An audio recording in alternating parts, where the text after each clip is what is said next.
And I brought some of my photographs from my travels, and these travels all happened between December and January. I can't remember exactly when, and they're all for sale. There's a key. I think I put one on the table, but this one right here is on Christmas Day in Senegal, in Dakar, and this right here is a mosque. I'm not sure exactly which one. And this right here is Sheikh Al-Zadaf's mosque, the one that's made out of marble in Antigua City. And this man right here, he's like the keeper of the facility, and he shows us around. It's really nice. This is the library right here. And right here, this is the lion dance in Tuba City in Ghana. Not Ghana, excuse me, Gambia. And this is these are like masks before you dressed up. So that's the lion dance. And up here we're in Mali. And over here, back in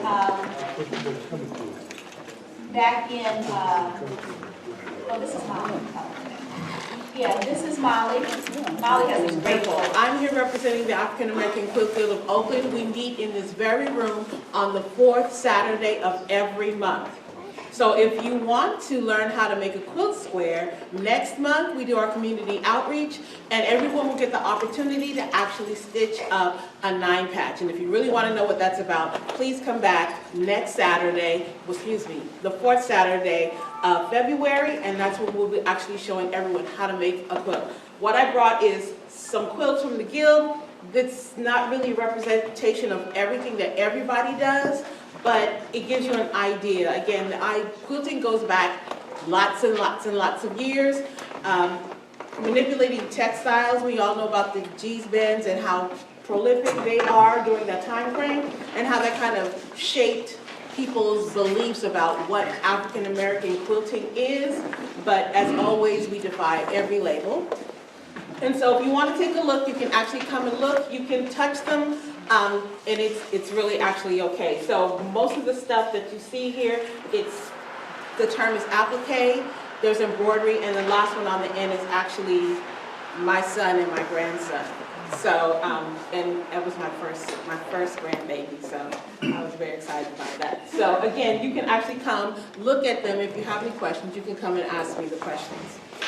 And so we're going to do the libation a little differently, because I was inspired to write this piece, which I think the whole piece is like a libation. And you're going to be responding at certain parts to Ashe. And Ashe is a term that means, let whatever I said have power and energy, let it resonate, and go forward. And so, and then I'm going to ask you to call some of the names. I'm actually going to ask you to call yourself, because we're in the room, and today we are honoring 30 years of African American poetry in this space, like in this African space.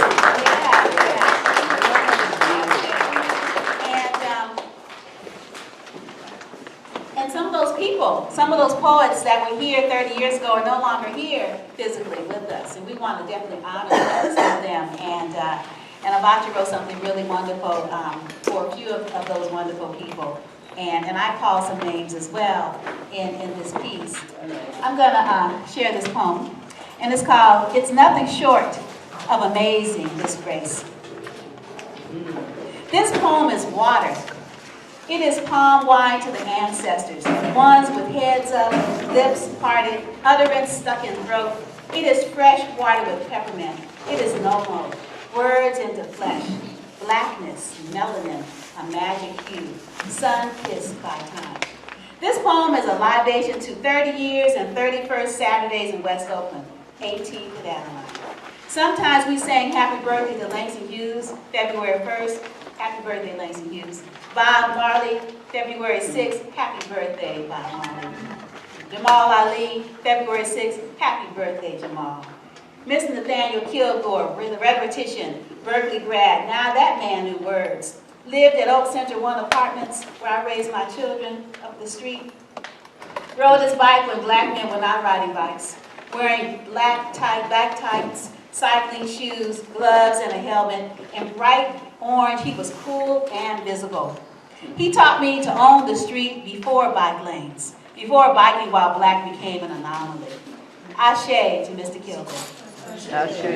Ashe to Lee Williams, who listened to the trees, and to Joey Holland, who arrived with bags packed for Africa, filled with African-American legacy. Fountain pens, stoplights, telephones, telegraph machines, home security systems, cure for polio, black beauty supplies, blood transfusion, paper bags, ironing boards, computer operating systems, showers and portable heaters, air conditioners, gas masks, and peanut butter. Gary Morgan Sr., Ashe. Ashe. Madam C.J. Walker, Ashe. Ashe. Louis Howard Lattimore, Ashe. Ashe. Sarah Boone, Ashe. Ashe. William B. Purvis, Ashe. Marie Van Britten Brown, Ashe. Dr. Charles Drew, Ashe. Dr. Daniel Hell, Ashe. And Henrietta Lacks, Gila, Ashe. Ashe, ashe to these inventors whose parents were often formerly enslaved, didn't always have the opportunities we have now to attend school, yet they accomplished so much. Ashe to mixed media artist and poet Arnold White for his Oaktown and Bag Lady. Arnold would host the poetry celebration after party in his North Oakland Galleria. Ashe the poet ancestors, Richard Brown, Shaheed, Monica Pree, Kamal Seytu, Sister Uma Salama, Brother Omar Wale, a love supreme Cutton, Melvin Dixon, he was a friend of Edie Boone who introduced us. Melvin gave me my first poetry gig. I wrote a poem for the Huey P. Newton Libation at Defirmary Park 31 years ago. The year before, Richard Moore, or Paradise, and I sat down with the West Oakland branch librarian, a Southern black woman who went into her petty cash drawer to make this program possible. Ashe. Ashe. Libations for poets still here: Avacha, Jean, Carla, Makeda, Najiba Jaja. Call your own names. Call them. Call them. Call all the poets in here. Call yourself. Call the people that are sitting here in this room right now. Call them. Call their names. Call their names. Call their names. Call their names. Call their names. Call their names. This liquid amber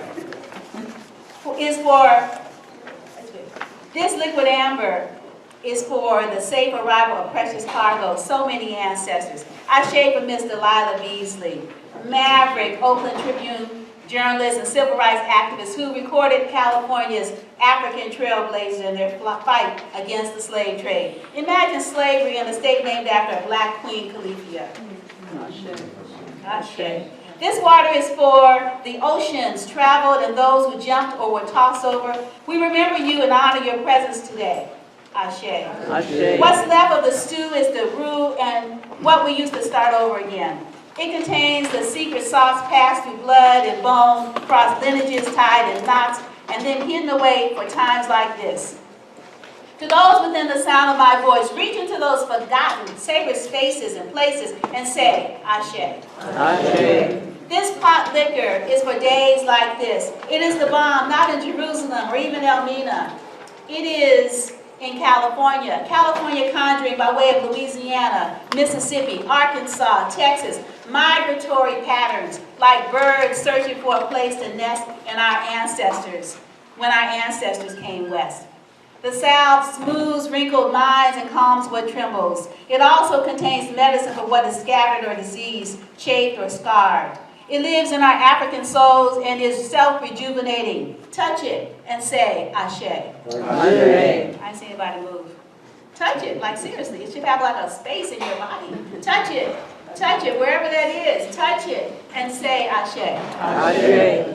Catch the butter trickling down your chin after a plate of pancakes with served brandy sent peaches to the tree to tap, or perhaps to the hive where one queen bows to another, a royal exchange. We pour this sticky sweetness, this flavored staff of life, this everything we are. We, tree people, honeybee people, dry bones walking across water people, are here because our ancestors believed in something, got to believe in something. Why not believe in blackness? Ashe. Ancestors are names on ledges carved into our hearts. We are they and they are we. Ashe. Ashe. This libation is for Perry Thomas. Ashe. Sarah Webster Fabio. Ashe. Pat Parker. Ashe. Zora Neale Hurston. Ashe. Jimmy Baldwin. Ashe. Mary Ellen Pleasant. Ashe. Miss Biddy Mason. Ashe. Ruth Waddy. Ashe. Noah Parafoy. Ashe. Colonel Allen Allensworth. Ashe. Brigadier General Charles Young. Ashe. Edsel Matthews, Concept Culture Gallery. Ashe. Ben Hazard, artist, professor. Ashe. Reginald Lockett, Jukebox Press, unofficial poet laureate of Oakland. He said yes. Ashe. Ashe. Ashe. It is for James Weldon Johnson and the Honorable Noble Drew Ali, Honorable Marcus Garvey, the Honorable Elijah Muhammad, Dr. George Washington Carver, and Dr. Carter G. Woodson. Here is to Sojourner Truth and General Harriet Tubman Ross too. Ashe. Ashe. This libation is the sound of silences heated with heartbeats we invoke with this ashe. This bit of matter, this piece of Atlantis, along the crooked path of tears, spilling, overflowing into waterways south and west. Here we are together on Langston Hughes' birthday weekend again. Friday, February 1st, 2002, a stamp was released and we celebrated. Ashe. Ashe. When I vote, a maverick journalist is honored today forever. Ashe. Ashe. Libations for the reunion 1525 to 1672 in California and in Virginia 1619 to 2019. 400 years, 500 years after the first kidnap and the last, we are still here. A people whose ancestors built America yet earn no royalties. The notice due and copyright pending. We are a people who do not believe in sampling. 1990 to 2020, we are still here in Oakland, Oaktown, a city that could and did because Africans came, settled, and stayed from Harriet Smith, also known as Makenia Kuyati's family from Madagascar, to Jenny Prentice, Jack London's Black Madonna. He loved this woman, wet nurse, surrogate mother, to the Honorable William Alexander Leonsdorf, founding African father of this state and of the city across the bay, San Francisco. We are. It is. All of this is possible because of Allah, God, Oludumare's amazing, amazing, amazing grace. Ashe. Ashe. So that's my Rain, stiller than ever, rain with the harmonies of liberty. Let our rejoicing rise high as the listening skies. Let it resound loud as the rolling sea. Sing a song full of the faith that the dark past has taught us. Sing a song full of the hope that the present has brought us. Facing the rising sun of our new day begun, let us march on till victory is won. Stony the road we trod, bitter the casting rod, felt in the days when hope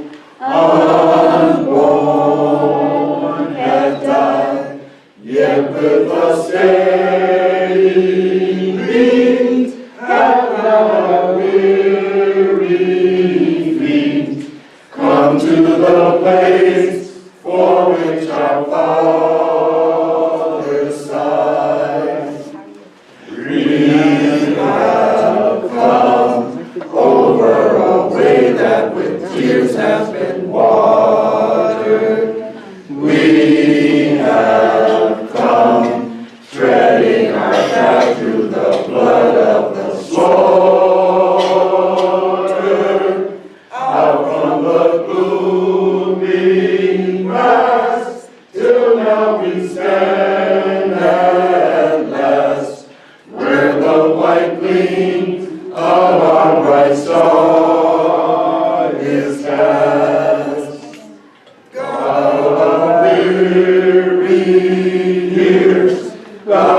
our silent tears. Thou who hast brought us thus far on the way, thou who hast by thy light led us into the light, keep us forever in the path we pray. Bless our feet, stray from the places, our God, where we met thee. Bless our hearts, drunk with the wine of the world, we forget thee. Shadow beneath thy hand, may we forever stand, true to our God, true to our native land. Okay, so the first poet is Andre Lamont Wilson, and he's got some really great work in store for you. And then after that, Nicia the Lovely, followed by Anne-Marie Davis. This is going to get better and better and better. So we don't take a break. It's not too much. We want to get to our open mic. So if you haven't had a chance to put your name on the open mic form on the table over there, please feel free to do so, so that we will have time, hopefully we'll have time for you to be able to share as well.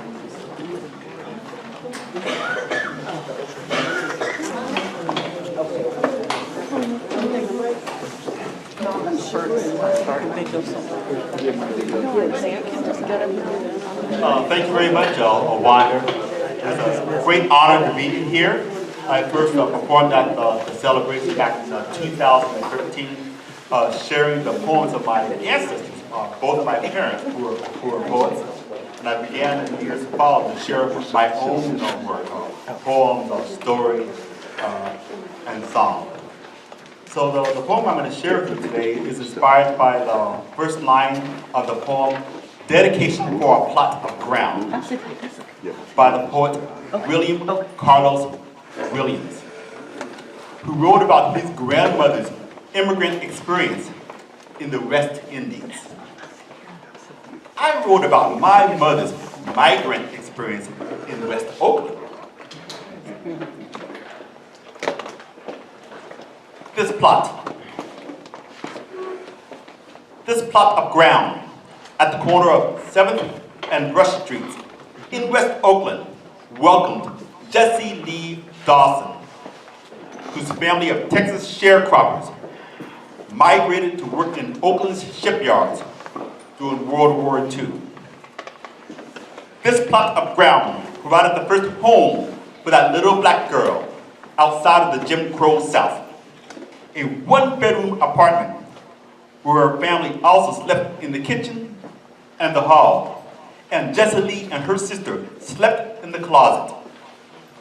This plot of ground offered this little girl a closet window so high, she stood on her bed to look out at the sailors, shipyard workers, and nightclubbers who walked up and down 7th Street to visit the bars, blues clubs, and jazz joints. This plot of ground bid farewell to this girl and her family, who moved to the segregated Harbor Homes housing project next to Moore's Shipyard before returning to Texas after the war, when shipbuilding slowed. This plot of ground witnessed the bulldozing of its buildings, including the girl's first apartment in the state, to make way for I-980, leaving nothing but tree saplings and ivy seedlings behind the freeway's chain link fence. This plot of ground watched the son of this girl, now grown, visit to try to surprise her for Christmas with a photo of her first California home, only to find there's no there there. So he photographed the green and white street signs at the corner of 7th and Brush and gave her that. This plot of ground observed the son of this woman, now dead, make pilgrimages to it, to walk in his mother's footsteps around the block, to peer through the chain-link fence at the homeless encampment amid the trees and ivy where his mother's apartment once stood. And when he passes on his way to San Francisco for his poetry readings, he waves for her blessings. Thank you.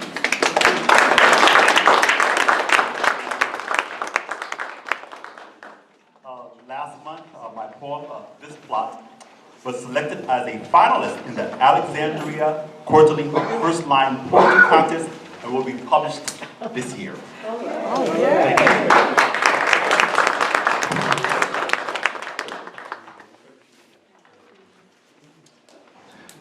For the next piece I'm going to do, I need my hands, so I'm going to do it without the mic in my hands. So let's begin. I bought a new umbrella, a replica of the umbrella seen in the 1982 sci-fi film Blade Runner, depicting Los Angeles in the year 2019. I press the button in the handle, and the umbrella lights up like a lightsaber. I wish I could open it all the way to show you my umbrella in its full glowing glory, but it's bad luck to open an umbrella inside. I bought it on Amazon to light my path when I jog before dawn, but I had yet used it to protect my head from rain at night. One Saturday night, I had to go to San Francisco to see a play by my friend Baruch. When I opened my door, rain hit my porch. Yes, I get to use my Blade Runner umbrella at night for the first time. I grabbed it, drove to the Delaware to BART station, and caught a train to the city. By the time the play ended, the rain had stopped.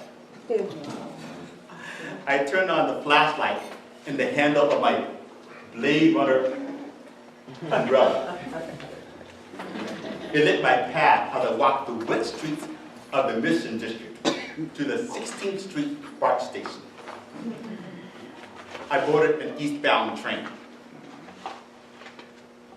Engrossed in the book I was reading, I forgot no direct trains run to Richmond on Saturday night. When I raised my head from my book, I arrived at Fruitvale Station.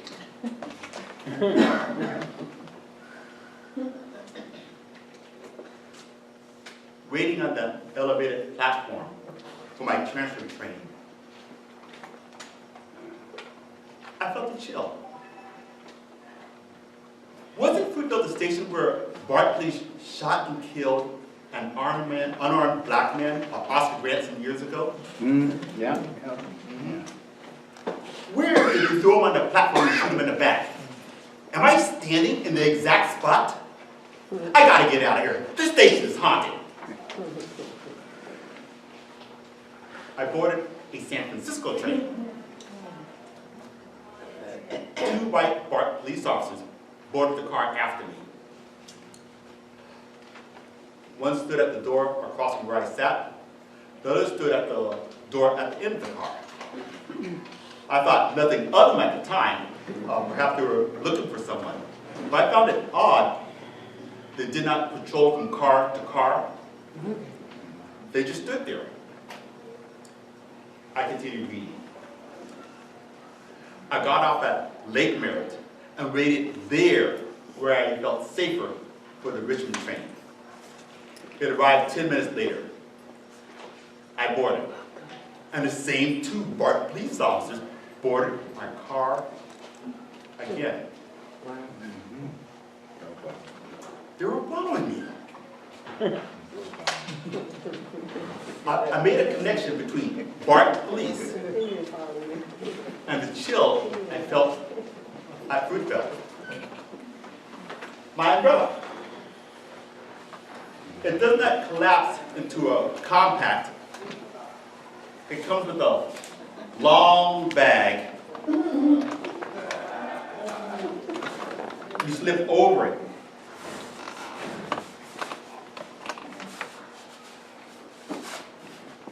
And carry it on your back. But when I walked through BART, I carried my umbrella like this.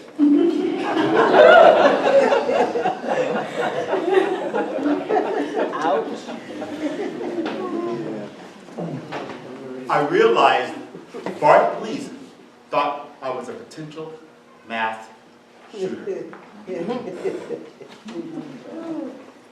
I could not run away from them. I could not argue, hey, this is an umbrella. I did the only things I knew how to do. I left my umbrella alone on the seat beside me, and I read.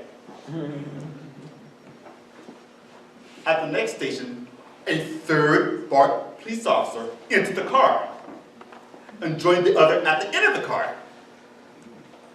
Like SEAL Team 6. The three spoke not a word. They communicated with their eyes. Everyone knew their position. Everyone knew their task. Guns at the side. They blocked the exits around me. They pretended not to watch me, but I knew they were watching me. Glancing up in my book, I wondered about those gizmos on their bulletproof vests. Body cams! No wonder why they stand so still. 4 cameras also filmed from the BART car ceiling, and more cameras filmed in each station. I was under surveillance the moment I entered BART with my umbrella.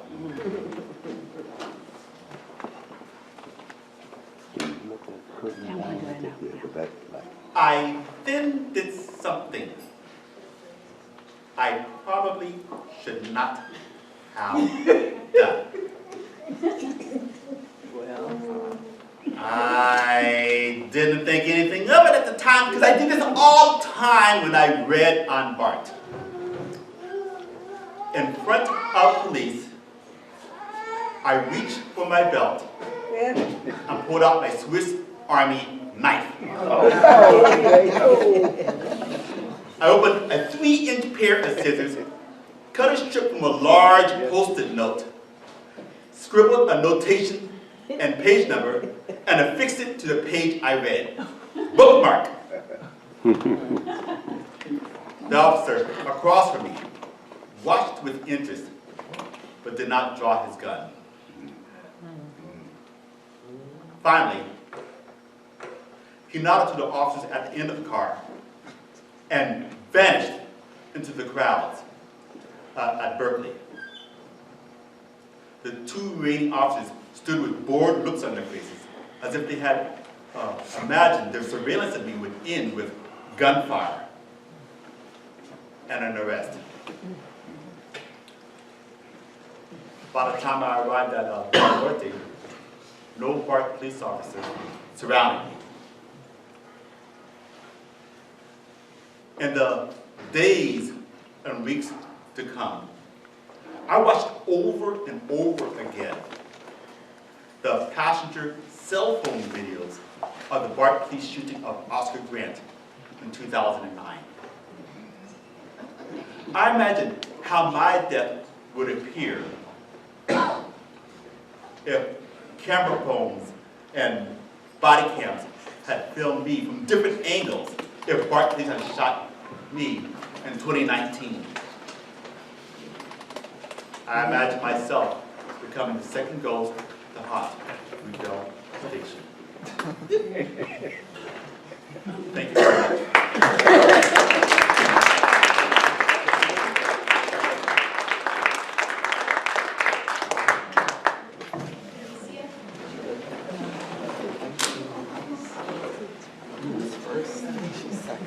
Peace and love, everyone. So my name is Nisha Lovely. I'm a Bay Area native. Well, I'm an Oakland native. Let me cut that Bay Area out. And I'm going to read to you my first poem entitled The Apology. So this month, I participated in an event, an exhibit in San Francisco titled Parties.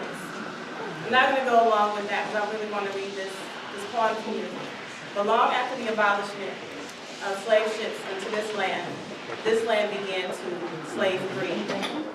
So slavery increased on the backs of our mothers and fathers by 500% after this land abolished slave ships from bringing in our ancestors from Africa. This poem is titled The Apology, and it's from our mother slaves to our generations now and our generations to come. The Apology. I suppose any time is a good time for an apology. So please accept this moment of my honesty, my modesty, my humility. My child, in an era that I wish never ever existed, they, them, those folks, those white folks, objectified black bodies like common commodities. Now, it needn't be explained that the black woman's womb, is constantly under attack while simultaneously in demand. But I need y'all to understand. This land, this is yours. Wherever your tired, sore, sweaty, swollen feet greet the earth, know that your mothers and your fathers toiled that soil restlessly, straight through pregnancy, and oftentimes with you laboring right beside me. Although more frequently, blindly behind eyes so misty, missing you indescribably, I'm sorry. It was never my will to separate from your being, and never, even in my most resistant dreams, did I willingly release my reproductive rights, nor your life. See, you, the hopeful pieces of me, were taken involuntarily, only to be mistreated as property by the indecency of European patriarchy. I never wanted you, my fruits, introduced to the colonial hate that enslaved me. They don't care about humanity because they turn life into a trade. So even when compassion played a part in your conception, they sold the love that we made. There is no humanity in slavery. That's why they tortured us to slaves breed. The whole institution stole the sweetness from our souls. To sustain economically, we were forced to procreate through systemic rape. Black wombs, my womb, became tools of apathy, misused to populate an industry built off the muscles of black bodies, turning our seeds into machines, making nightmares of our dreams, creating generations of separation and lost identity. Please accept my apology. With it, I give you my strength, my stamina, my faith, my magic, my resilient spirit. Forgive me for the fury in your veins, but just the same, use it to shine, to spark, to ignite flames. Use it to run. Use it to fly. Use it to glow and light up the sky. Be the wind that I pray for so frequently and passionately. Be the joy that would encompass me every time I thought of liberty. Forgive me for loving you so hard that I never wanted you to experience any of the agony that I felt. And you were unfortunately dealt with in my womb. But this ain't no time to cry. This is a time to rejoice because you're free. You're the freedom that I wanted to be. So be the joy, be the peace, be the love, be the healing, be the hallelujah and the glory. Be the freedom that you were meant to be for both you, for me, your descendants, and your ancestry. With love, I hope you accept my apology.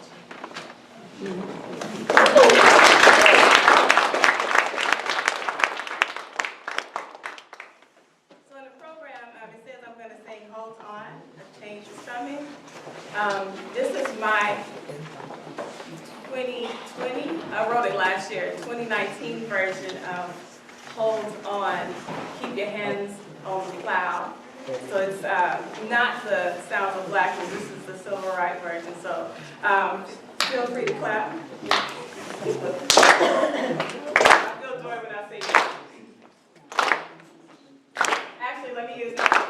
Rain came into the church, washed them sins, but left the dirt.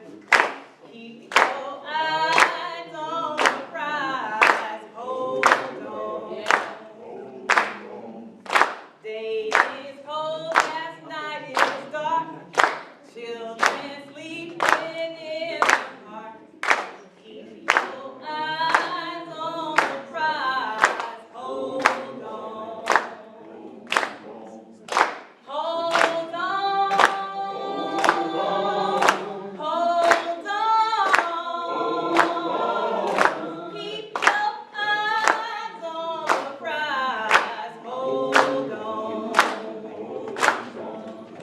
Family broken up because daddy's black. Judicial system don't want to give him back. But keep your eyes on the prize, hold on. Sisters on the run from what she sees, apart from the girl she used to be. Keep your eyes on the prize, hold on.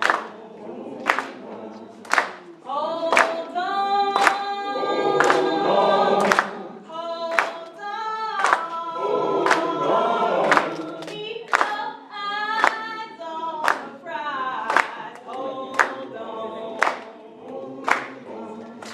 Trees reaching heaven, can't you hear them pray? Listen to the wind, can you hear them say? Keep your eyes on the prize, hold on. One day we better turn this mess around. Ain't no giving up on the lying ground. Keep your eyes on the prize, hold on. Never stop the fight for our civil rights. It's all about life, not black and white. Keep your eyes on the prize, hold on. Hold on. Hold on. Keep your eyes on the prize, hold on. Say it one more time. Hold on.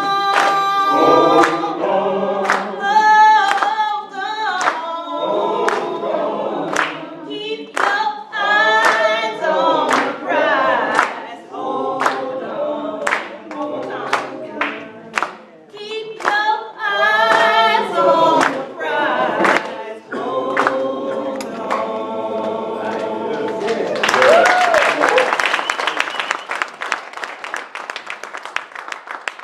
My grandmother's birthday, so I dedicate that to all the ancestors, to my grandmother, and to all of us. One love. My name is Nisha, so peace, peace, peace.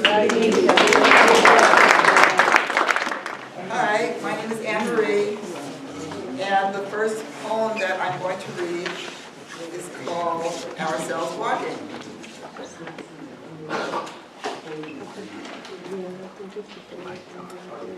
There are those of us who awoke one day to find ourselves on a mountain pass, walking.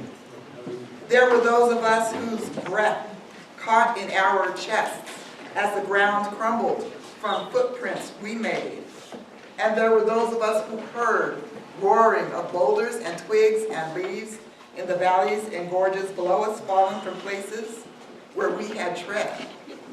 There were those of us who didn't, stop walking. There were those of us who wanted to know how we got there who had many questions. Why must this happen? Why can't life just be fair? There were those of us who picked up one foot and then placed it down again and then soldiered on and then cowboyed up with a stiff upper lip. There were those of us who trudged. There were those of us who went on still, and after a while let our questions and grumbles float from the place in front of our mouths and sway to the ground like falling oak leaves to rest on the path. There were those of us who let go the huge questions to go mostly unanswered as they collapsed into dust. There were those of us who looked behind us to find that the road had been turned into rubble.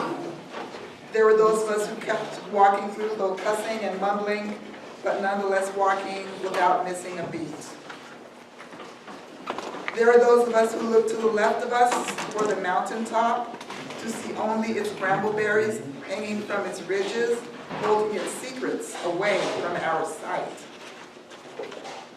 There are those of us who look to the right of us and saw in the distance to where the sky meets horizons. And there are those of us who looked there and saw a million lands of stoic and golden sunlit grasses creviced by rivers on their million-year journeys to oceans. And there were those of us who then listened and heard the savannah of ages humming their time and time again chant, that same earth-old chant that rests in our throats and sings us to ever and ever. Amen. And there were those of us who wandered to the edge of the precipice and reckoned the place where all the lands started was the same place at the foot of the mountain where we planned out our journey when we knew what our plan was. To go up the mountain and look and see what we might see that we could not see from the place that was where we stood back then. There were those of us who saw that the places where our feet had been meeting the earth was rough-hewn and tortured with roots. There were those of us who saw the road change as that piece of time passed that occurs as we touch our foot to the earth. We saw as the mountain pass changed to a path made of bricks, made of gold like the road in the fable in the book that we read years ago as young children who believed that our lives were like worlds that were things that we endlessly, earnestly, mightily conjured from dreams. There are those of us who awake each day to find ourselves on a mountain pass, walking.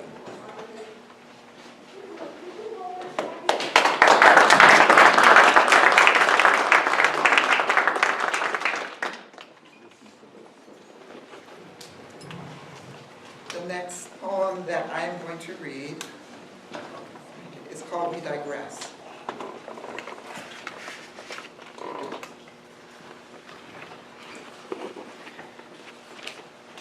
We went to dinners with our lovers and we talked on our cell phones to our colleagues even though we did not like them. But we talked to make our money to buy gadgets that we needed but did not need, but that drove our economy, that kept us in our jobs we came to hate, but that paid our health insurance, that paid for our cures for our ailments that we got from our going to our jobs that wore us out, that paid us to pay our mortgages for our houses just for us to come home to and then leave from and then go back to from our jobs that we kept to buy our cars we love to drive and sit in traffic that we hated, but we drove to the jobs we tried to leave, but which paid for the tab for our dinners we did not finish, with our lovers we did not talk to, on vacations we went to unwind from the jobs we longed to leave, to sit in houses we longed to leave, for vacation homes that we left, for outings that we left, for phone calls that we ended to attend charity dinners to save our ozone and the children in the war zones we destroyed with our battles, for our gas, for our cars that we drove because we loved them, that we bought because we loved them and stayed inside them when we were frightened of the people who were out there, who were homeless, when it was clear we did not want them as our neighbors, when it was clear that they were the kind of people we did not want to brush up against, to stand next to in our lives, when it was clear they were the ones we ran away from, to the suburbs that we drove from, to the cities that we went to, for the jobs that we left when we went to vacations, to the places where the people did not like us because we were so USA. And so we cried like little children when our soldiers were returned back to our arms or to their graves in little pieces. After fighting for our oil, for our gas, for our cars, so we could drive in our cars to our bars and movie theaters in our malls, with air conditioning to escape from the heat, to escape from our lives, to escape from ourselves, to escape the hot winters that we got from our driving in our cars, from our suburbs to our jobs.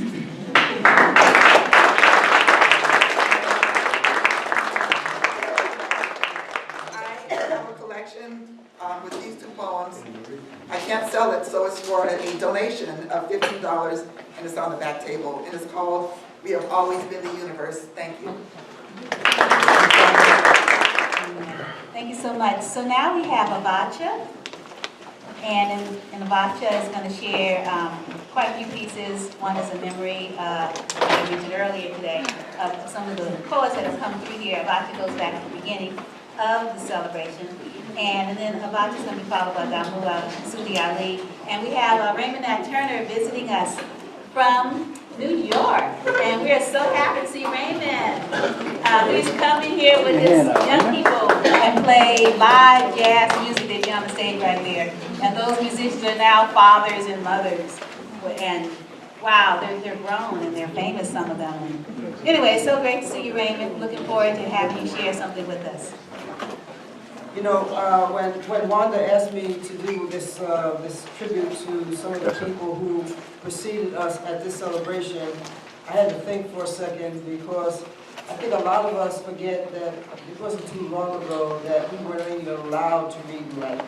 And not only weren't we allowed to read and write, those of us who dared to read and write, if we were lucky, we just lost a hand. If we were unlucky, we lost our life. And those who taught us to read and write, who risked their lives, they just lost their lives just thinking about teaching us.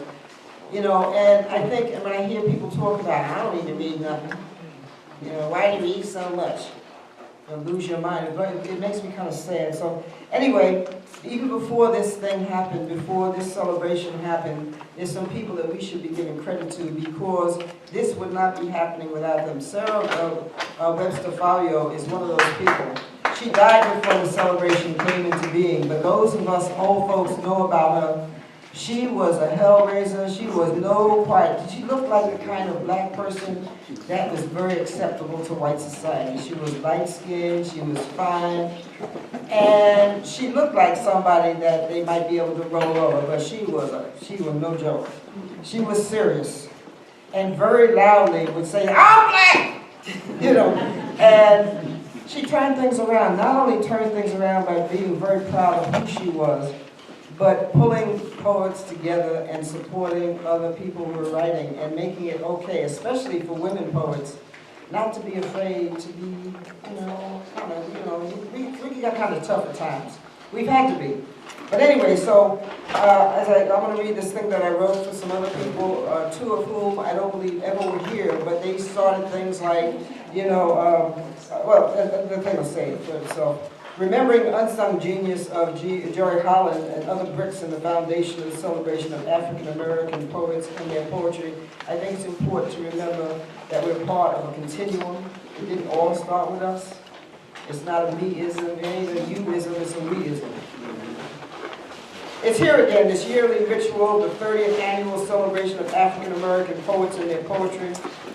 When Wanda asked me to write something about my dear friend Jory Holland for this anthology, I felt truly humbled. I've been coming to this celebration from the beginning, and so many brilliant artists have helped to make it what it has become. So I think I will begin with a few of the amazing souls who laid the foundation. I have to start with two women I call the mothers of Bay Area Black poetry, professor, poet, performer, scholar, and educator Sarah Webster Fabio, a foundational member of the West Coast Black Arts Movement. The amazing Mrs. Edna Crutchfield, founder of the International Black Writers and Artists, who took me under her wing in Los Angeles and Oakland. My alter ego and running buddy, educator, poet, Reginald Lockett of the Wordwind Chorus. Can't forget my friend and hero, the great poet, vocalist, artist, disabilities activist, and super dad, Lee Williams. Lee left his body, but his powerful imprint remains on the lives of those of us who live with disability every single day of our lives. His example had a profound impact on me and my ability to deal with mine. I thank you, brother man, for always being there for me and putting me on the right road to keep on keeping on, and to keep my creativity growing with dignity and pride and gratitude for the gifts. He taught me the importance of the art of creating what he called word movies, poetry you could feel and visualize. He also taught me that a wheelchair is not a curse, but a wonderful work of art created to help us to get to where we're going. Thank you, brother man. Anyway, and then there's the enigma we call Joy Holland. Joy was so many things she defies description. Joy was physically beautiful, brilliant, and a consummate artist. She was also a scholar, a poet, an actress, a playwright, and a fashion designer, a rabble-rouser, and a neighborhood art activist. Joy and I were very serious history buffs, and her knowledge of history showed up all over her poetry. Quote, "They came in the middle of the night wearing bed sheets," unquote. Or her port, Chicago, unquote. She had a flirtatious sense of humor that was unstoppable. Quote, "I fixed your favorite, me," unquote. She was fearless. On the outside of the house, she had a large sign that said, "No son of a bush for anything." And I mean, this was a large sign. We all thought she was going to get murdered, the house burned down, or what have you. She refused to take it down. Berkeley tried to get her to take it down. She would not take that sign down, and it stayed there for the last couple of years of her life, and maybe a year or so after she was dead. Anyway, no son of a bush for anything. Joy was flamboyantly proud of her blackness, but never forgot we are a spiritual people. One of the greatest joys of my life was being part of the group Black Poets with Attitudes, a group made up of Joy Holland, Beverly Jarrett, Abimbola Adama, Wanda Sabir, and myself, Avacha. Joy, in her role of fashion designer, made our red, black, and green outfits in honor of the great Marcus Garvey. She also made the red, black, and green cover for my music stand, which I still use to this day. My dear friend Joy, who now dances with the ancestors, never laying down her creativity even in death. Never, ever letting me forget. Quote, "We are the mystery, the magic, the voodoo, the key." Thank you, Joy. I could go into 2 books on this woman. I mean, she was a phenomenon that, and you don't see, you look on the web, there's nothing there. There's nothing about her. I don't find very much of anything about any of the folks that I just mentioned. And what they do is they disappear us. Unfortunately, some of us help them disappear us. Please change that. Well, the Ethiopians have a wonderful detail. It says, "Our most dangerous adversary is an ancestor ignored." I'm going to say it for those of you who didn't hear me. Please do. Our most dangerous adversary is an ancestor ignored. You better start paying attention to some of these folks, or else strange things might happen to a stranger. Anyway, I'm going to shut up and do these 2 poems. As she said, we can't sell anything here, but see me outside, because I came with a CD that was one of the things that was being considered for a Grammy. We knew we wouldn't get it. 17-piece jazz band, and the 2 poems I'm going to do are on that CD. Also came with 2 of my books, so if you want to please see me after. I want to thank all of you folks. I see some folks who've been in here from the beginning and supporting this. Thank you, Wanda. Thank yourself. Give yourself a big round of applause for supporting me.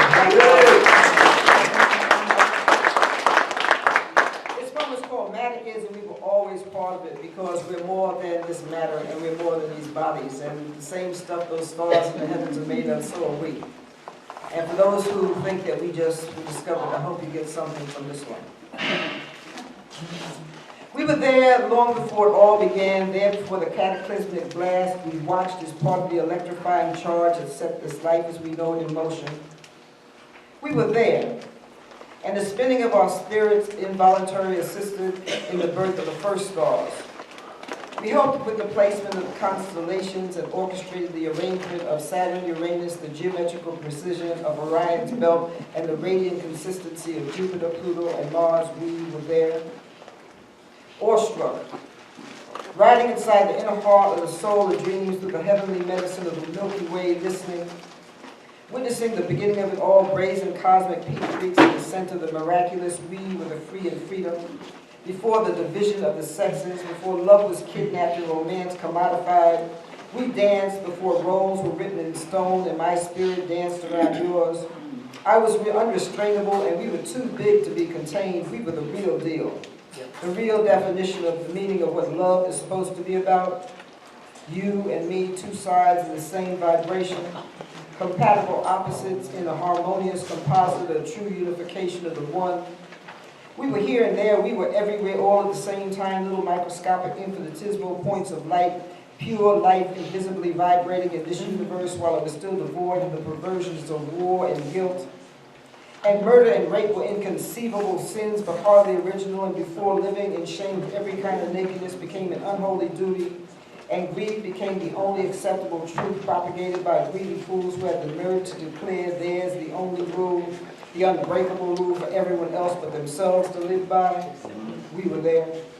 I say we were there, offspring of another dimension. We dance. I say we dance, resplendently wrapped in the exquisite beauty of all the colors of each and every rainbow that had ever been. We, when nature smiled, gardens prayed to the rhythm of our tears and got drunk on the musical euphoria of our vibrations, dizzy. I say dizzy from our spinning, but spinning and spinning and spinning, we dance, I say we danced before our fullest intimidated the emptiness and the destruction of peace was considered natural, a long time before the power of joy instilled fear in the joyless and the always changing, constant motion of existence terrified the already petrified. We were there. I say we were there before cowardly fear of the unknown ate the spiritually blind alive and the universe regurgitated the sadness of their negativity, spit it all out into some faraway intergalactic compost pile, just another mound of fertilizer lost in time. We were there. I say we were there listening, witnessing as we danced a couple of brazen cosmic peak freaks, watching the rebirth of nature's phenomenal true unification, the inevitable repollination of the one, watching as it reaches out, as it always does, and pulls itself together, and then it all begins again and again and again and again and again and again.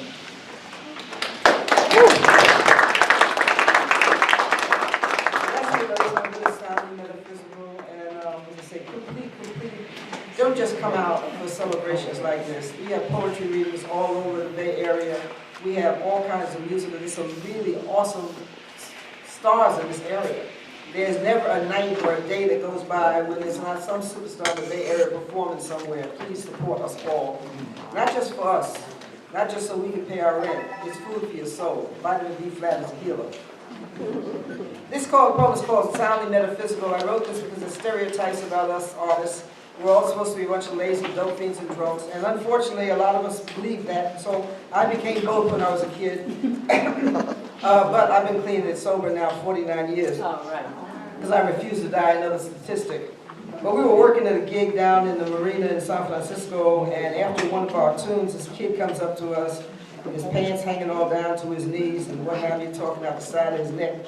Saying, you know, Mama, I really like that tune you play. With that stuff you were playing, I know you know what some good dope is. Yeah. I don't believe in physical violence, so I picked up my weapon, my trusty pen, and I wrote a poem at him and creatures such as him. It's called Soundly Metaphysical.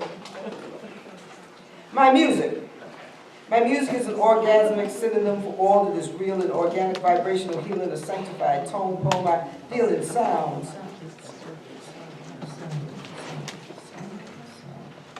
Call me a metaphysician, a doctor of sound. Another addition on the latter tradition, another one of those trying to be spiritual music nuts, pushing 100% natural medicine, melodic medicine, non-toxic cures from B flat to high C. I got a music Jones that won't let go. It's a heavy gift. A Zora Neale Hurston, Jose Montoya word song, a gift to lift us, a healthy intoxicant that's stronger than drugs. An ever-expanding ritual fix that's everywhere, all the time. Music is the song that sings me, that flows through me, the song that is me. Music is the funk in a Joe Cooper tune, Duke Ellington's Mistress, the beat that bites in Betty Carter's bop, the blood in my veins. Poetic music is the air I breathe, the heart of every dream I dream, sounds so strong I can see it. Can you hear it? Feel it. I gotta know if you ever even noticed it. Music's calling and calling and calling and calling, it's always talking. Calling you calmly, inviting you as sensually as a caress, holding you warmly, hauntingly, desperately like a scream. Music is a unifier, the one sure thing that brings this world together, the only universal language. Music is a brazenly unrepentant force that comes speaking sweetly, teasing, swinging and talking jive in every idiom that's ever been. A language so strong even the deaf can taste it. Are you listening? I said, are you listening? Is begging you to heal. Music and the music of the word is medicine. A poetic musician is a tradition of healing. I'm a dealer. A metaphysician who deals in sounds. Medicinal sound. And it's only how I push. I say, right now, I feel a healing coming on. Anybody out there want some? It is. Support the arts. Thank you, Wanda.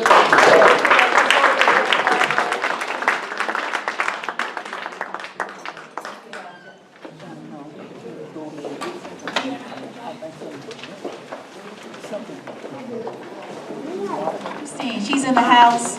There's Christine. Remember Christine? Come on up, say hey, Christine. Sorry, no. Let Christine come say hey. Christine was the longest, she had the longest tenure of any branch librarian here with the Poetry Celebration. I'm very stubborn.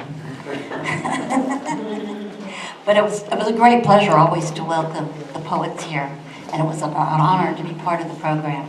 And I really appreciate you reaching out again, Wanda. And I hope you got my essay.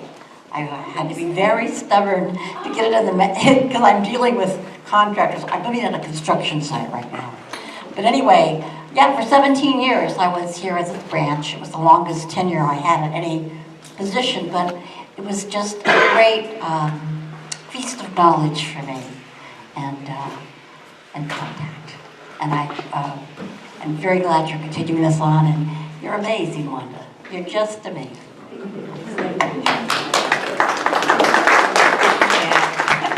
Thank you, Christine. It was a real pleasure working with you all those years. Okay, and now you are enjoying retirement. Okay, here you go. Let me know if I'm talking too loud, because my voice carries. The microphone has been turned up. Is that cool? Yes. Bring it on, bro. Assalamu alaikum. Good afternoon and peace and blessings to everybody. It's definitely a blessing to be here. I want to thank one for inviting me to read again. What am I doing? Oh. Thanks for inviting me back to read some of my poetry. I have read in the past, but it's been a little while. And it's an honor and a privilege and a blessing to be able to do it again, because as my good friend sitting in the audience, Mr. M.B. Hanif, told me one time about the music we played together. We can't take it for granted. That's true. Because our lives are not promised to us, and we live in terrible times. Yes, sir. You know, we are faced with a terrible crisis in this country, in this world. And it's events like this when we can come together and speak, use the spoken word to inspire each other, to get out there and fight. Okay. You know, fight for our lives. Fight for liberation. That's what we need to do. And poets can inspire us to do that. I was listening to a lecture by the great James Baldwin. People might be familiar with it. It's called The Struggle. Anybody familiar with that lecture? Beautiful lecture that should inspire everybody. It was about the struggle of an artist, but Baldwin said the struggle of an artist is just a metaphor for the struggle of all of us to become more human, to be treated like humans, and to realize our fullest potential. So, I'm going to get on with the poems too. I don't want to preach. I have an inclination to, but I'll read the poems I said I was going to read. First poem I'm going to read is a poem I wrote about a sister who was very dear to me. I met her in Los Angeles after she had gone through that terrible event in her life that people will probably relate to. If you watched any of the documentaries about the Black Panther Party, when the police surrounded the Black Panther headquarters in Los Angeles and let off a hail of bullets into that building, just trying to kill everybody in there, she was in there with some of her comrades. And she related to me how afraid she was. And fear is a good thing when you're dealing with things like that. It doesn't mean you're not going to deal with the situation, but fear lets you know how to act and what to do. And she was very fearful in that situation. And her comrades told her, I'm not going out there and get killed. Because they were telling them to come out with their hands up. And before that, little Bobby Hutton had been killed, walking out of the building with his hands up, and they still killed him. Right across the street. So, yeah. So, you know, I understand why they would say, I'm not going out there. I'll take my chances in here. But this sister realized that somebody had to just say, well, let's go out and let's take a chance. Maybe they'll let us come out of here without killing us all up in here. So she decided to walk out.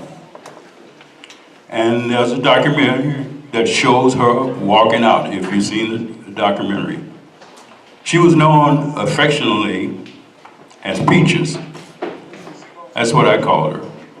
Her birth name was Renee Moore. She was related to Geronimo Pratt, and a member of the Black Panther Party in Los Angeles. And then she converted to Islam and changed her name to Samaya. I thought, what a beautiful name for Peaches, Samaya. And Samaya was arrested. She had sickle cell anemia. She was in very poor health, and they still arrested her. She went to the penitentiary and died shortly after when she came out. And I wrote this poem in memory of her. I got a chance to perform with her. She played the harp that you lay down and you strum like that. I don't know the name of that instrument. But she played that instrument, and I always thought Samaya sounded like a whole village of African people singing when she sang. That's the way her voice sounded. You know, it really was. So I was very fortunate to perform with her several times. And this poem is for her. It's called Song of Samaya. Samaya, East, and let me just say this about it. It's a personification of Samaya as the wind of change. Personification of Samaya as the wind of change. Her name almost sounds like the wind. Samaya. Samaya, east wind rising from the shore of Africa, unmask the angry face of God. Samaya, raging turbulently across the sea whipping the placid waters of our tragic maiden voyage to wake the sleeping spirit of our long-forgotten dead. Sing, O immortal voices of despair. Hear, O black nation, lost. Hear their ceaseless wailing, the sad song of our fathers, the voice of Samaya, east wind from Africa calling us home to freedom. Sing, Samaya. Samaya, wind of change, sweeping over this wicked land. Hearken to her, listen closely. Feel her mighty righteous beat in the center of the storm, in the wake of life's defeats. Fight on, is what she whispers, blowing fiercely in the streets. Fight on, she rode across the ocean to the slaves all bound in chains. Fight on, she roars, in spite of pain, till victory is gained. Sing, oh sing, Samaya. Ancient spirit of our fathers has touched the hearts and minds of many. Will you lend an ear to hear her songs of freedom? Solemnly they ring in the air, crying out for justice, powerful, a prayer. A champion of justice, Sister Peaches was her name. Frail and weak, she fights for justice, resolutely just the same. Samaya, whistling through the trees, looked down on Peaches fair, decided she would give her voice to one so brave and rare. So she breathed her immortal song of love into our Peaches' soul, and she became Samaya, martyr, and now her story's told. Now, when Peaches sings those freedom songs that lifts our hopes so high, Samaya sings in powerful voice that rises to the sky. And Samaya blowing in the heavens, hears Samaya down below, descends and lifts her voice to sing of victory I know. Sing, sing, Samaya. Pray for guidance in your songs. Pray for victory to come. Pray for justice. Pray for peace. Pray that Allah's will be done. Pray, Samaya.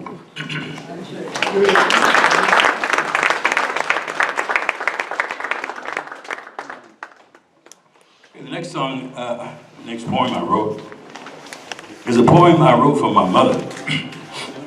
And James Baldwin said in this same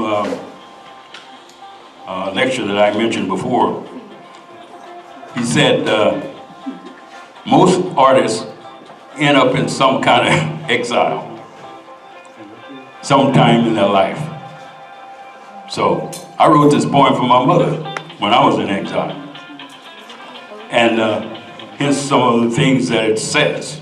I hadn't seen my mother for about 6, 7 years, and I wanted to see my mother.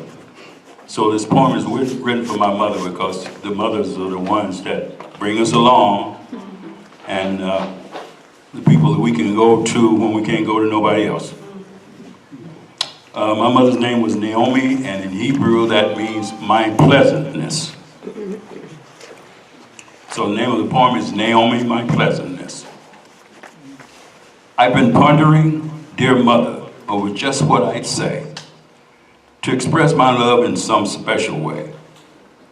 The best I can do to show you I care is to send you God's blessings and pray that He's there with you always in everything that you do, bringing joy, peace, and love, comforting you. I want to be near you. I miss you so much. Dear Lord, please keep us until I can touch. Your hands, so blessed, your precious graying hair, on your doorsteps I'll stand in your presence and stare. In your face at the wrinkles that consecrate your brow, in your eyes at the love that withstood somehow. My boyhood shenanigans, my grown-up mistakes, that too often left needless sorrow in their way. Yet you forgave me in spite of my ways. God knows your prayers have lengthened my days. Fond memories ever fresh in my mind of you, your nature so warm and so kind. What man or woman I've searched for and near, never to find another so dear as you, my beloved, my mother, my friend. The ties that bind us no power can rend. Naomi, we call you an old Hebrew name. Its meaning of goodness you loudly proclaim. By your generous giving, by the joy that you brought doing so much for others, as we all should and ought. It was harmony among all your children you saw, and love in the hearts of us all that you wrought.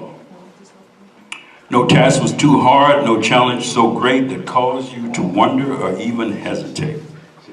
To give all you could, to sacrifice dearly, you gave to us always. You toiled and strove yearly to provide us with shelter and with our daily bread, and make certain we got some good sense in our head. When others forsook me, you stood by my side. In your presence, I always could come and abide. It's this godliness, loving forgiveness in you that makes me strive harder to be godly too. Naomi, my pleasantness, no words can say how my love for you grows stronger each day.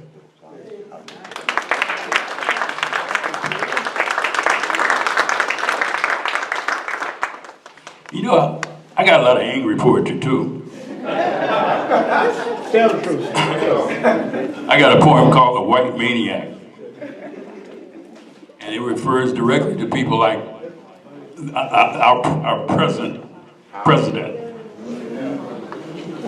But I want to end on a positive note, because I'm about unity and love. Love is the key. Love is the key. And truth, tempered by love, is the answer. So, I decided not to read The White Maniac or any of my angry poetry. Try to read something to bring us all together. This poem is called Revenge. I'll wait till you hear the poem.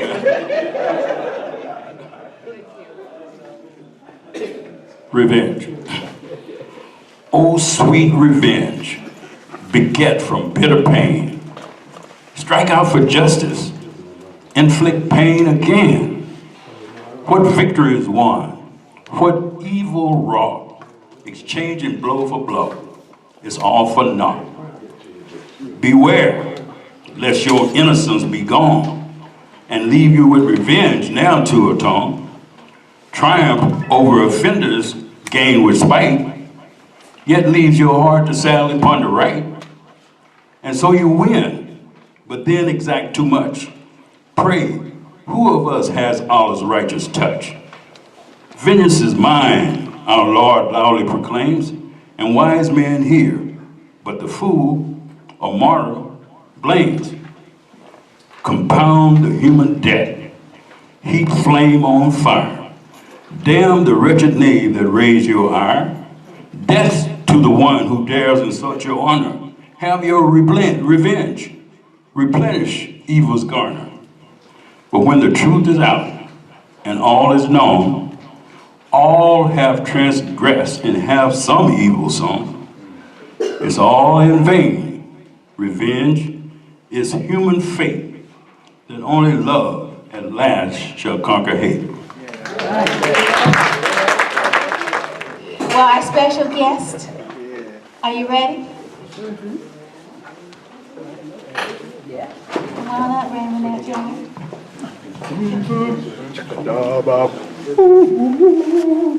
All right. Come on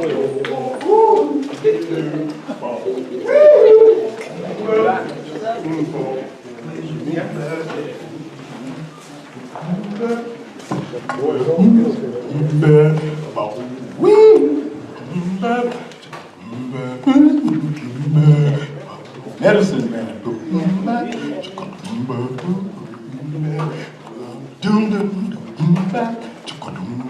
Djembe chest.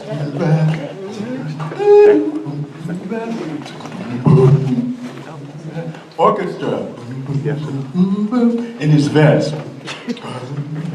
Striking local ribs. Resonating globally.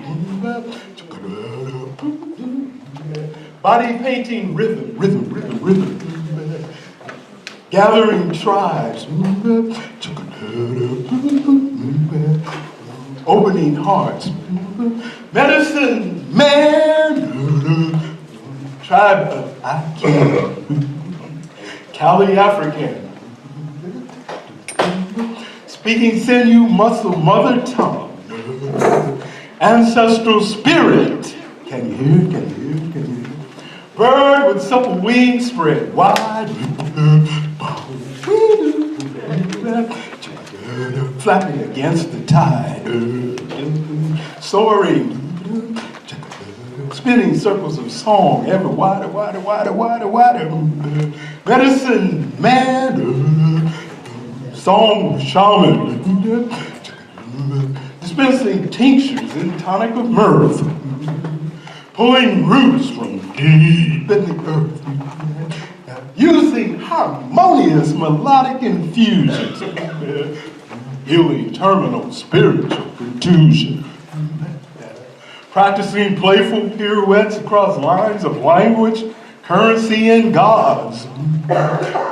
While small-minded men with miniature hearts go bugging the world, but can't hear it. Eavesdrop, but can't hear it. Gather freighters full of intelligence to suffer 1,000 years of ignorance. Can't hear it. Medicine man.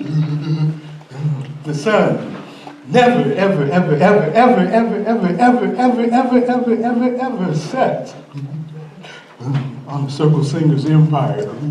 Because truth is the weapon of mass instruction. And love wins wars for hearts and minds. And we can, but yes we can. I know we can, but yes we can. I know we can, but yes we can. I know we can.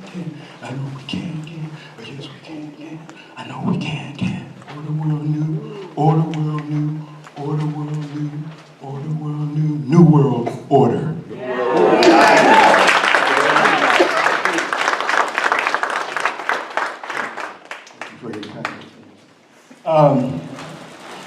I come bearing gifts for Wanda Sabir, 30 years of doing this damn thing. 30 years is a long time, like Betty Carter said. Flowers, and I hope they withstood the heat. And then I'm New York co-chair of the National Writers Union, and bring a little gift here. I hope it fits. And it says, workers of the word unite.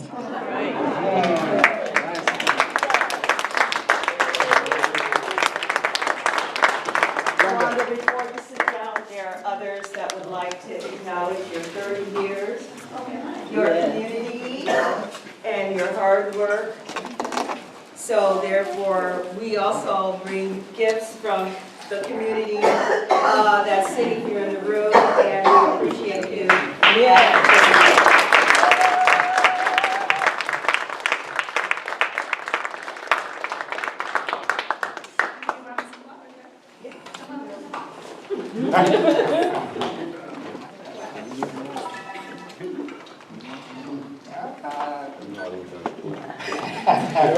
Right on. All right.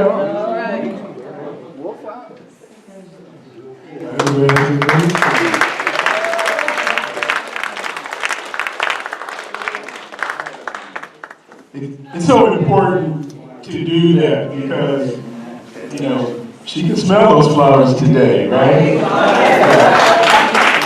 Oftentimes when we bring flowers, people that we're bringing them to, they don't have the sensory perceptions of them. They don't have the olfactory perceptions of it. They don't have the visual perceptions of it. So she can do that today, so we've done well.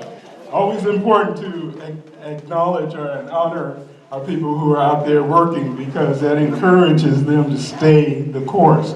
Okay, so I'm gonna move along because my time is running short.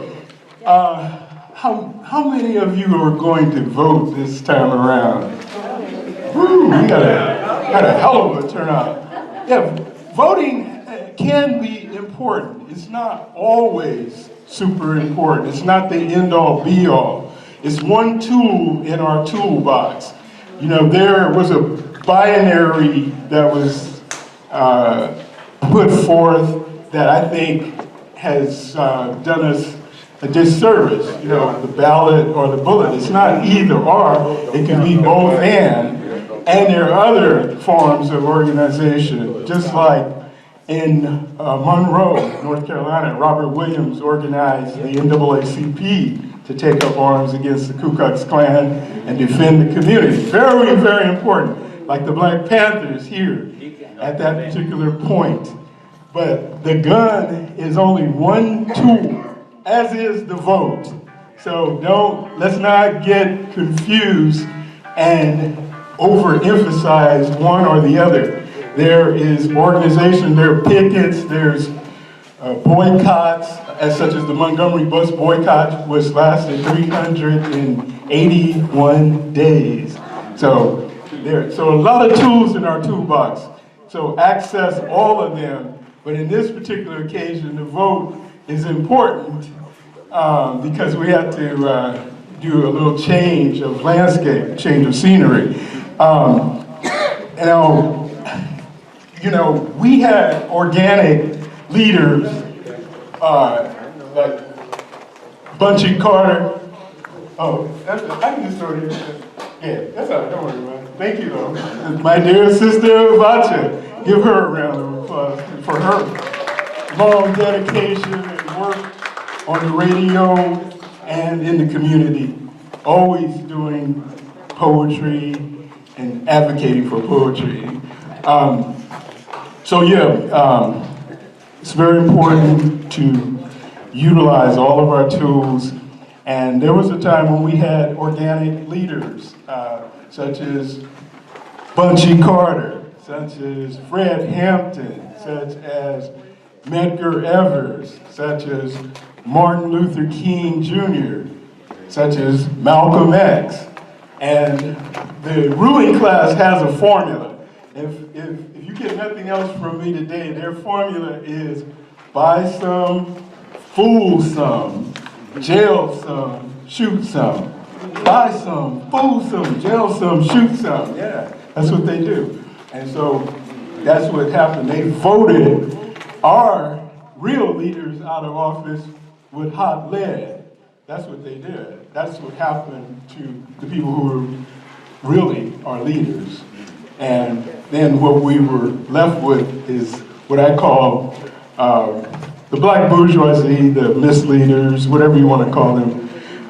So this piece is called Sold Singers, S-O-L-D. Singing against backgrounds of crackling flames, so low their bass reverberated Booker T, drowning out shouts and shots of us no-names. The big voices all crew way off key. Mint fresh faces of Franklin, Cleveland, and Chase inspired their song with an amazing grace, restricting our rhythms to a mellow pace. Black is beautiful, but green power sounds sweeter, not rocking the boat. Being dutiful, seize the hour and let us lower our note. Singing, shuffling ditties as the 70s swung in, they rocked like Booker T and other soul men. Oh, so low they'd sing a simple song. The best things in life are free. So what if loving you is wrong? You can't prove that by me. And they'd even get down like James Brown on bended knees, screaming and begging, baby, please, please. Baby, please go vote. The battle's no longer in the streets. Baby, please go vote. We fighting now for leather seats. Baby, please go vote. I know the white man done you wrong. Baby, please go vote. So vote for me and make us strong. Baby, please go vote.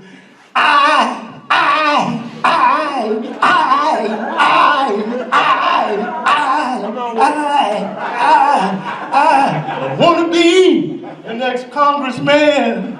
Baby, please go vote. I promised the man the Ku Klux Klan.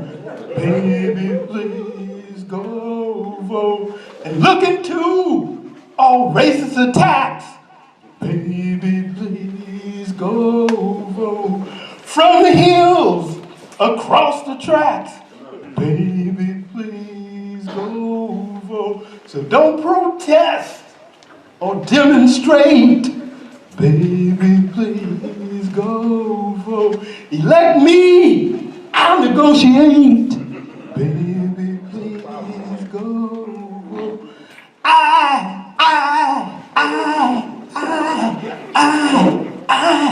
Promises, promises, promises, promises, and their makers come and go till we sing, we shall overthrow. And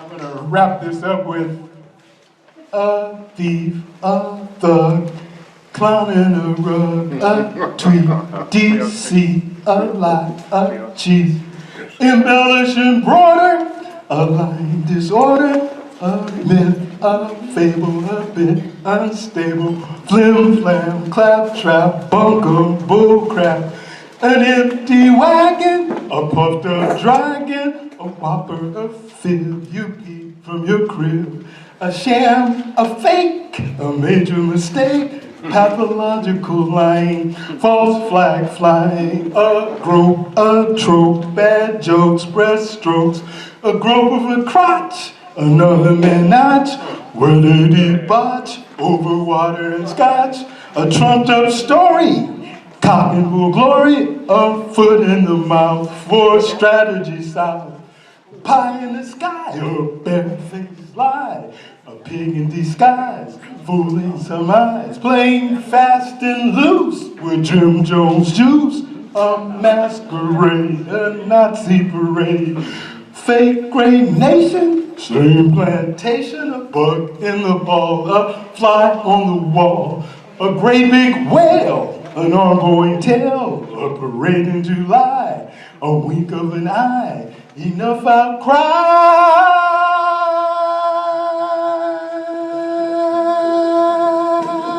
A thief, a thug, clown in a rug, a tweet, DC, a lie, a cheat. Time for feet in the street, sustain street heat.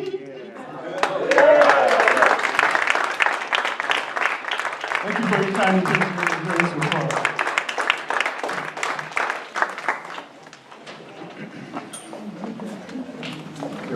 Thank you, Raymond. So for those who aren't aware, we are actually going to be publishing a 30th anniversary anthology.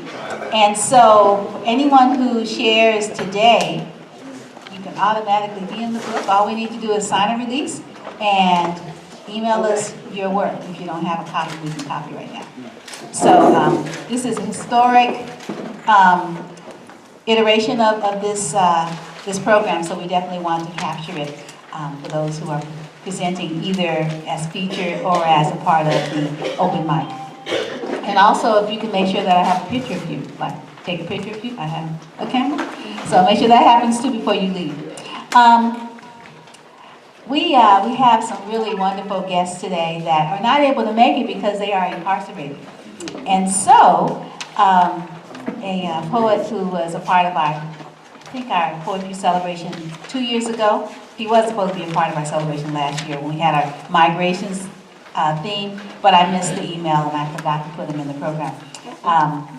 And so he sent me an email again to see if the program was happening, and he introduced me, his name is C-Note, to another poet who's really wonderful. And so that poet's name on your program is Eric W. Davis, also known as Sammy A. Mateen. And his two poems are Keep on Living and Little Brother. And so I'm going to share those with you now. And followed by the next artists are C. McCutcheon, followed by Katabatsi, followed by Zakia, Capehart Bowling, and Ryan Bowling. So that's the order. Okay, so the first poem is called Keep on Living. And this particular poem, these brothers are in Southern California. I'm not sure which prison, but I can find them, of course. If you want to write them and let them know how the work landed, and I'm sure they would love to hear from you. And what the, in the program, I'm trying to think, I'm not sure if I have a link to the work, but anyway, this particular poem, Sino, who is also a visual artist and a playwright, he did what's called a potium, and it's a poem and a drawing. And he did a drawing to sort of illustrate this. But this particular poem was written because there are a lot of people that are committing suicide, particularly in women's prisons. The California Institute for Women in Southern California is a prison where there were, oh my goodness, too many suicides of women that could have been prevented.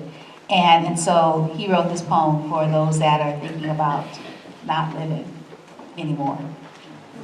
Keep on living. When you feel that life is a blank, it's a sure time for you to give thanks. Search your subconscious, it truly knows. It's a true friend of all lonely souls.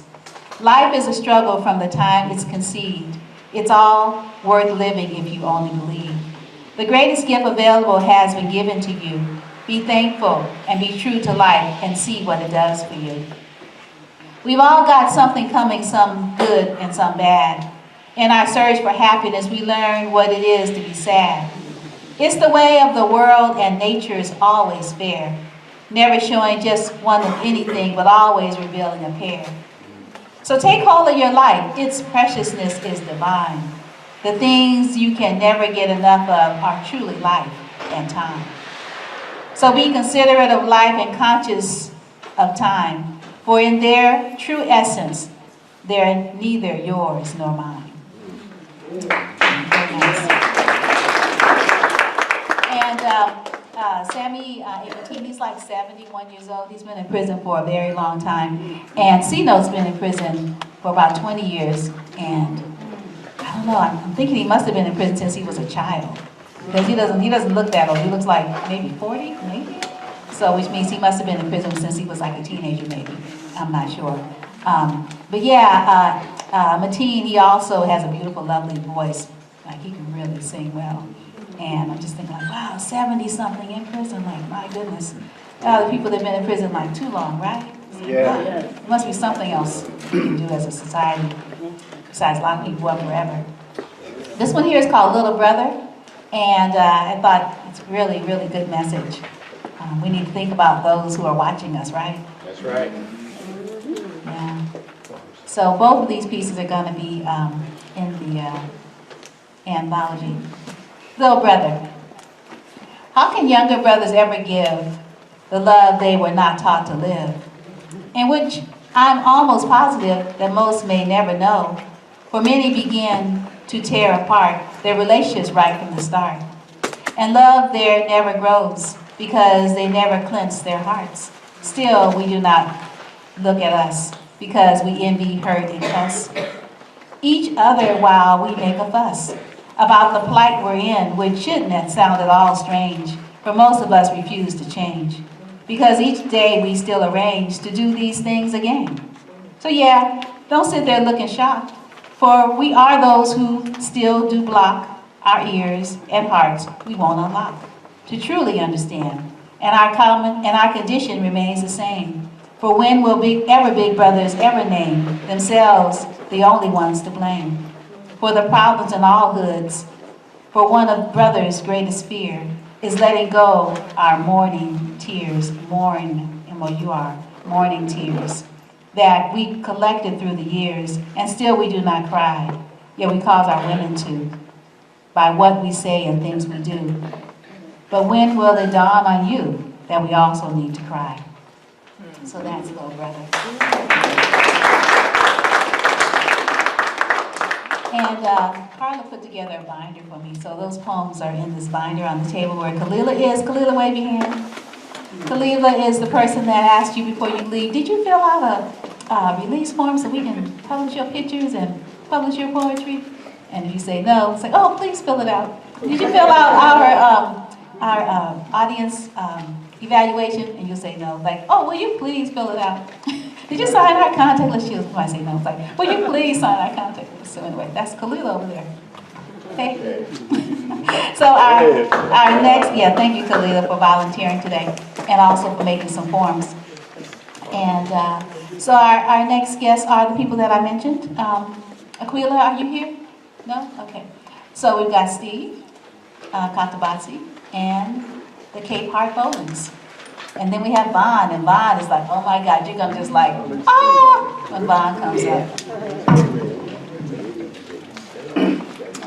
Hello, everybody. Hello. It's 30 years. I think I came in 1991. Dennis Cutton brought me along for the ride, and except for a few stumbles here and there, I tried to make appearances with Wanda and all of those who are here today and those who haven't been able to make the journey so far.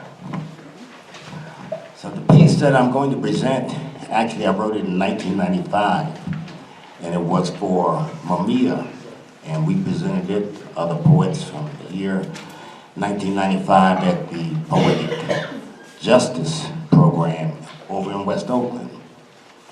And so I spoke with Mamiya during our 50th anniversary of the Black Panther Party. Fortunately, since that time, he's been, through the challenges, international challenges, he is now off death row, but his sentence is still a life sentence. His health is failing now, though. He does have serious health issues. But his spirit is still strong, his voice is still strong, and his commitment now is as it was before, when we were youngsters in the Black Panther Party. Right on, brother.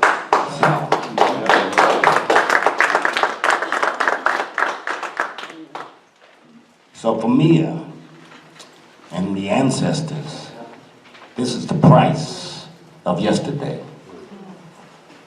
From the ashes of Watts, Detroit, and Newark, while the mass movement of voiceless and nameless was subtly and brazenly detoured from its sight.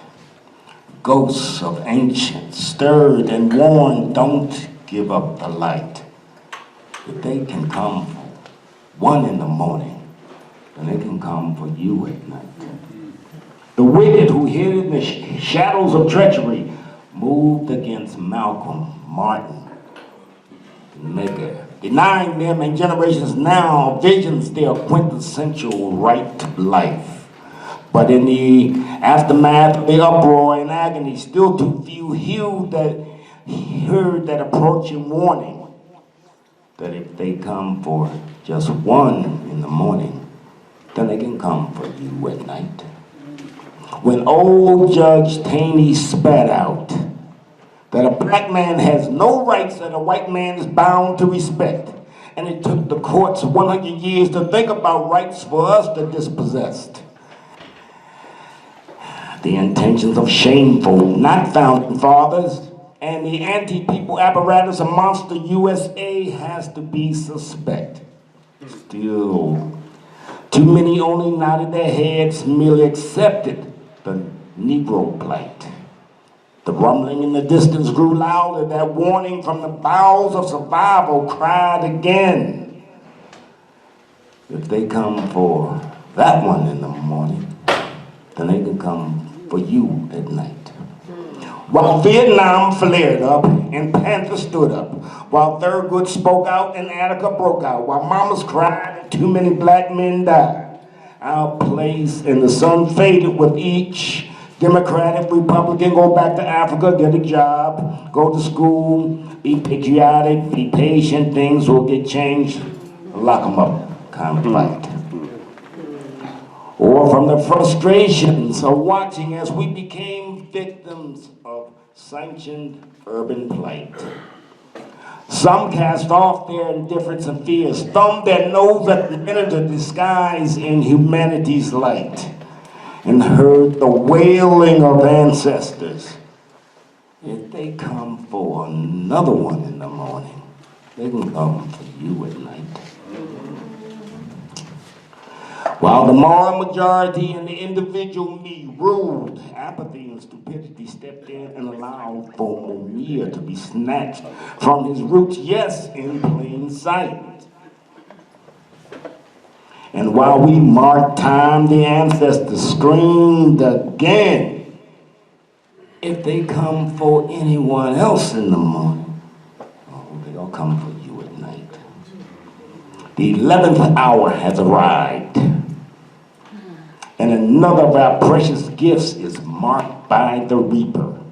Have we the tenacity, that old-time strength to snatch Mumia from death and show the wicked that once more I am my brother's keeper? I think yes, as our patience cries for cessation and the butchers must have no delight. We hear that warning now. Regrouping, regathering, reawakening, and remembering we can challenge the Death Stalker with a newfound might. They'll take him if they can, oh, but not without that good old reach run, stump jumping, good fight.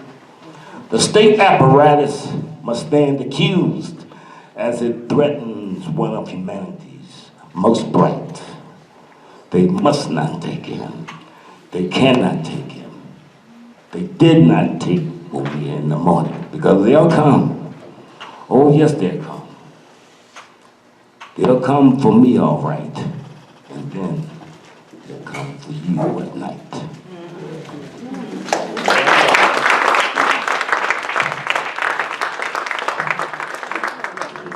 Good afternoon, everybody.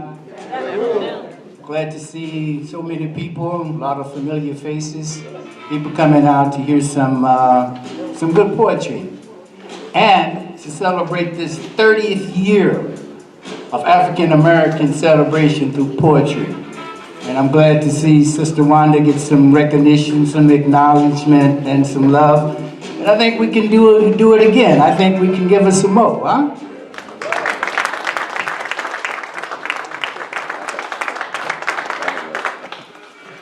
Also, February the 1st is the first day of Black History Month.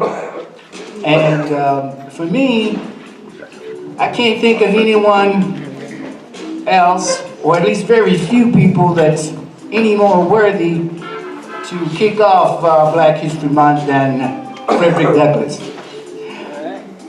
Now, Frederick Douglass has his critics, and he was not a perfect human being, but he was worthy. You know, he was worthy of our praise, worthy of our remembrance, and of our adulation. And I've done some studies on his life and his speeches, and I don't think he was ever more eloquent or ever more dynamic than what he was in March of 1847. And that was the eve of his departure. At that time, Frederick Douglass was in London, England. And he had been there keeping ahead of the fugitive slave catchers. And on this particular evening, they had gotten the news that his patrons and his supporters had been successful in purchasing his freedom. So he was now a free man. And so he stood on that stage in 1847, and he spoke to his supporters and the patrons and the people that were there to see him off.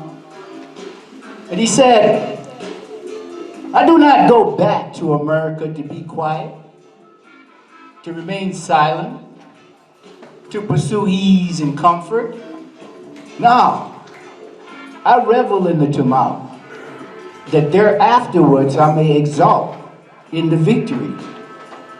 I go to be with my brethren, to suffer with them, to endure insults with them, to be outraged with them. I will lift up my voice. I will speak and write for their vindication, and I will stand amongst the ranks until emancipation. All right. It's Frederick Douglass, 1847.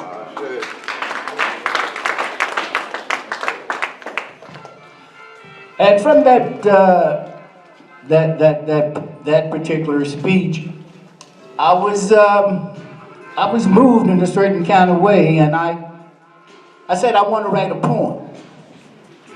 I want to write a poem that resonates in the hearts and minds like the sound of 10,000 djembe drummers drumming the same rhythm at the same time in the same place, listening to it bounce and pop off the peaks and slopes of Mount Kilimanjaro, gliding down its massive sides and out onto the lands below, encapsulating the people in a oneness.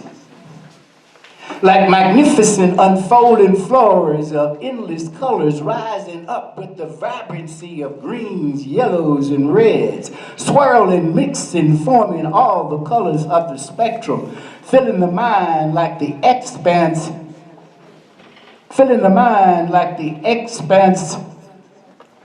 like a nuclear explosion that spreads from horizon to horizon, all spiraling out of an infinitesimal black dot. While food aromas fills the nostrils, paint the palate with great promises, mouth watering in anticipation of succulence, the licking of lips, widening of the eyes, the ever-demanding stomach tethered to the aromas. Just dancing the night away in a hot reggae dance hall, feeling the beat and the heat of the room as pulsating, jumping, twisting, dipping, energized bodies respond to the driving music, bass, drum, and scratchy guitar, producing that energy of gaiety and blissful joy. Like the rush of a mighty tsunami, that sweeps away many of the current things while laying the foundation for the new. Scrubbing the mind of falsehoods and lies that holds captive the spirit of self. Holding firm to remnants of the sacred that feeds our hopes, dreams, and visions. A poem of bliss and contentment that washes over you like a calming breeze. Like a meditative trance, filling you with the knowing of things previously unknown, that hardens our resolve to be free and restored. That's it.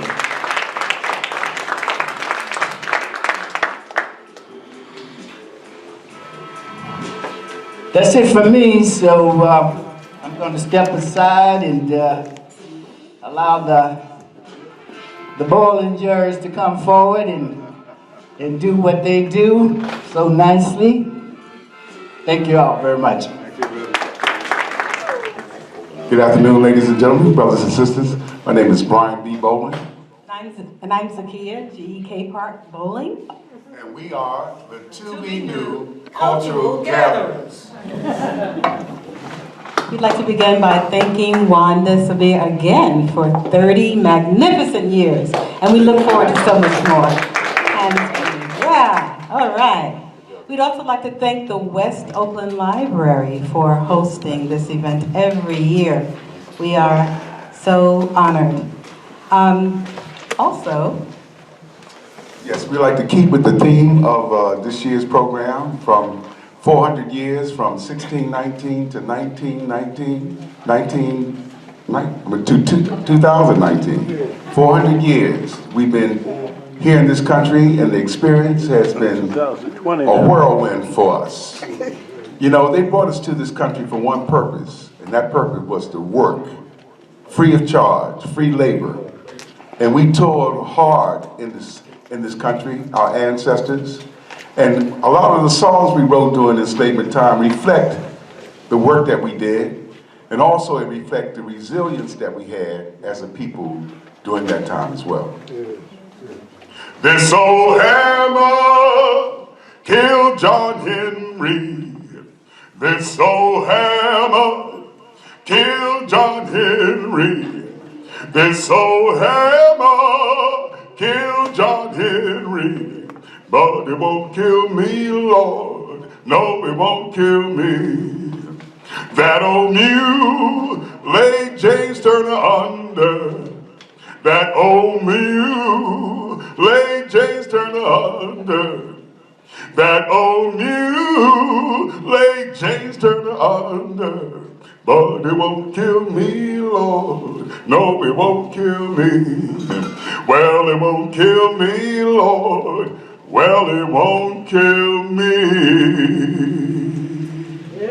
All right. You know, some of us during that time of enslavement stood strong and stood firm and endured what was put to them. That's why we are here today. That's right. But many of us did not stand strong. Some of us kind of fell to the wayside. And the work was so hard, some of us just all they wanted to do was just to go and lay in the bosom of the sweet Lord. I'm a poor, lonely pilgrim of sorrow. I'm lost in this wide world alone. I have no hope for tomorrow. I'm going to make heaven my home. My mother has gone on to glory. My father is broke and is bent. My sisters and brothers don't know me, 'cause we have been scattered and spent. Sometimes I'm tossed and I'm driven, Lord. Sometimes I don't know where to roam. I heard of a city called heaven. I'm going to make heaven my home. You know,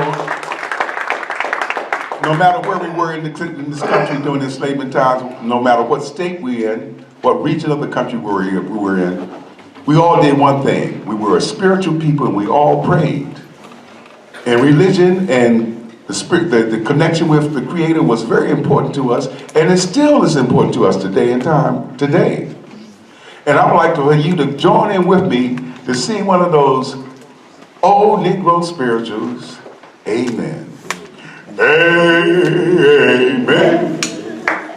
Amen. Amen. Amen. Amen. Sing it, children. 400 years. Traveling in this wilderness. Amen. Amen.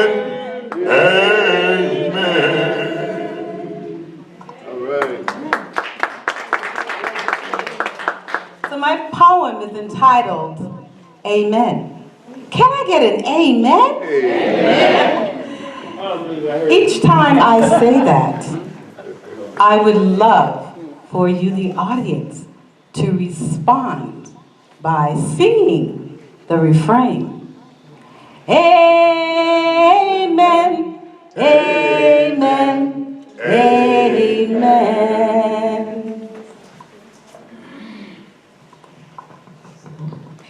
Planting in the fields pre-dawn to dust.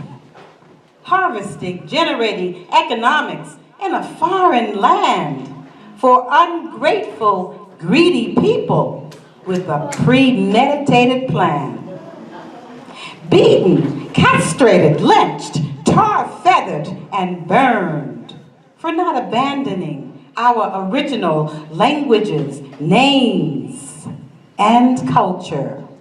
Running away to escape the torture on the plantation to gain freedom brought the same barbaric consequences.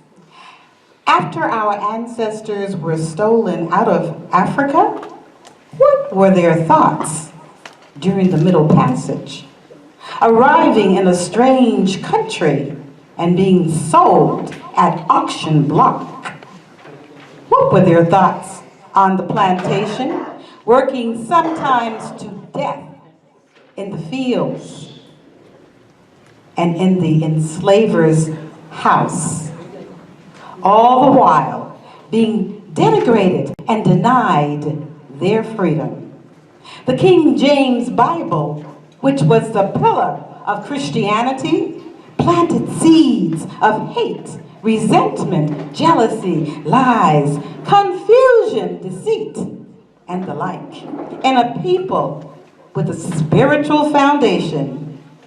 Plantation life brought turmoil and strife, opening the gateway to seeking freedom, traveling through the Underground Railroad, which was conceived by abolitionists and the Quakers.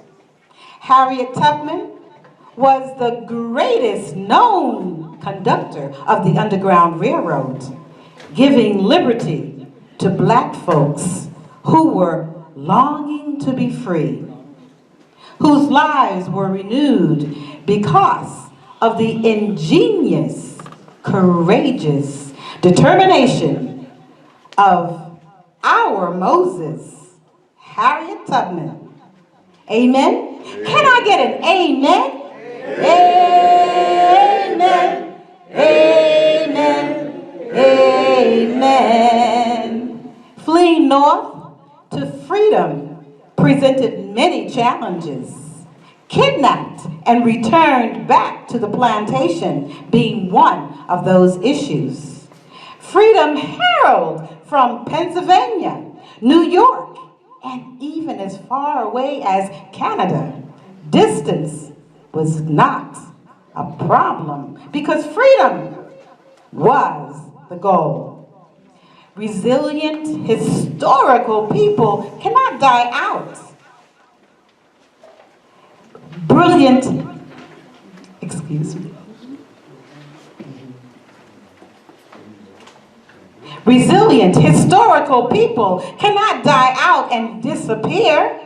The truth of our legacy continues to unfold and reveal the lies that has kept it hidden for hundreds of years. We are walking in the footprints and standing on the shoulders of known and unknown sheroes and heroes. A legacy to be cherished, respected, honored, loved, and revered. Amen? Can I get an amen? Amen. Amen. Amen. The facts of enslavement are horrific and imprinted, ingrained, and etched in our conscious. Worse than that, in our subconscious. As we sojourn into the depths of the future, history is our reminder that enslavement never ended. Because after the plantation, Jim Crow, segregation, civil rights, and integration, there's the implementation of the Prison industrial complex. Generation after generation continues to embrace and identify with African culture. Black people are at every corner of the globe. Spiritually, we set the pace. Collectively, we excel in every facet of life. And we are all connected, despite or in spite of whether we are neighbors or thousands of miles apart. Our breath keeps us connected, meshing the minds, hearts, and spirits. Amen? Amen. Can I get an amen? Amen. Amen. Amen. Yes. We'd like to say to the audience that it's important to acknowledge and remember that Black love is revolutionary. And we need to honor Black love in every form that we see it, with our children, with our parents, with our loved ones, with our neighbors. Black love is important. So every chance you can make that shine in your community, let's do that. Also, stop the violence. Stop the violence. We need to stop the violence in our community. Okay? And if you care to hear more of what my wife's a kid and I do, we're doing a Black History Month program the 23rd of February, that's a Sunday, at 3 o'clock at the Altenheim Senior Community Facility. That's on MacArthur, that's 1720 MacArthur. We're going to be doing a presentation for an hour of her work, and I will be playing keyboards and singing. And we're going to have an open mic as well. So if you're interested in coming out and participating and being a part of the open mic, you're welcome to do so.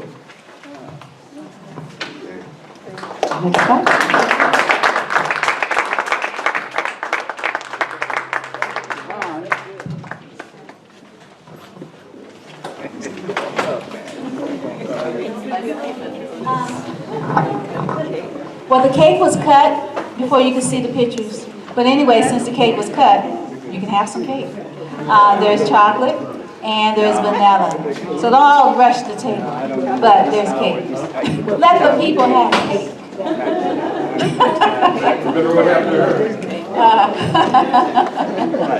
Yeah, I think the person who said that people have bread did a little better. Less sugar. So we have Vaughn, who's going to come and do his wonderful Remember Me, and then Carla, and then Charles Curtis Blackwell, and then Jean, who set the table. See that beautiful table setting? That's Jean who set the table. She's going to talk about setting the black table.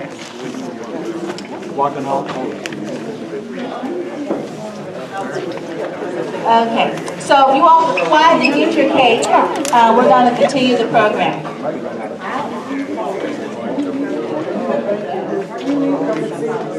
Good afternoon, everyone. Good afternoon.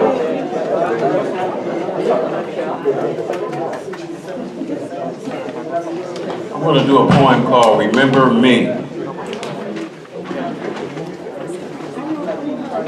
Okay, I still hear people talking. You can get your cake and nod. We can multitask. So, all you can do, if you can please just listen to our brother Vaughn, because we have a lot more to go, and we have an open mic list that is about as long as the feature. The only thing is people are just going to do one poem. So, if you all could please not talk, just get your cake, and then we continue on. How does that sound for those that are talking? Yeah, so you just, no, we don't have intermittent, we have time. Because it's like, we're going to go over 4 o'clock, it's going to be past 4. The library closes at 5:30, so we're good. But we do want to be able to get through the open mic if at all possible. So folks need to because you don't want to miss this great poem, and I don't want Vaughn to start if you're not listening. So that's why I'm just filling in the space right here, while we wait Oh, it sounds kind of quiet in here, which means I can hear my voice and nothing else. Sounds good. You ready? Yeah. I appreciate you. It's an honor to be here and be able to do this poem in front of you guys. I acknowledge Miss Wanda for the 30 years. That's really huge. My mother instilled in me at a young age to read, in which I'm trying to instill in my children, my 8-year-old who doesn't like reading. And my mother used to pay me to read, so that was my first hustle. With that, I've traveled many centuries and years to get here. You probably don't remember me. Remember me? Running barefoot through the jungle. Dogs barking behind me. Timbers beneath my feet. Chasing freedom reminds me there is nothing behind me to stop for. My heartbeat, a swollen mass. Shoulders burning. The four-legged beast comes constantly, persistent, can't resist me. My spear stuck in a tree 5 miles away. But today, the noose is a gun around my black neck. As I hang, suspended in the thickness of ghetto's image. A barrage of bullets sending definite messages. Question is blackness a continuing beginning? Or is my ghetto a superficial plantation? Were my freedom to inhale is sinning? I am executed. Hot asphalt beneath me, burning. White cops seduce me, permanently removed from the Doppler. I am Oscar. I am Trayvon Martin. I am Kunta. I am Huey. If you knew me, you would know that I am the future, though a seed uprooted. But I shall grow in my music. I shall grow in my children. I shall grow in your computer. You see, the email from hell was sent. A shooter in blue.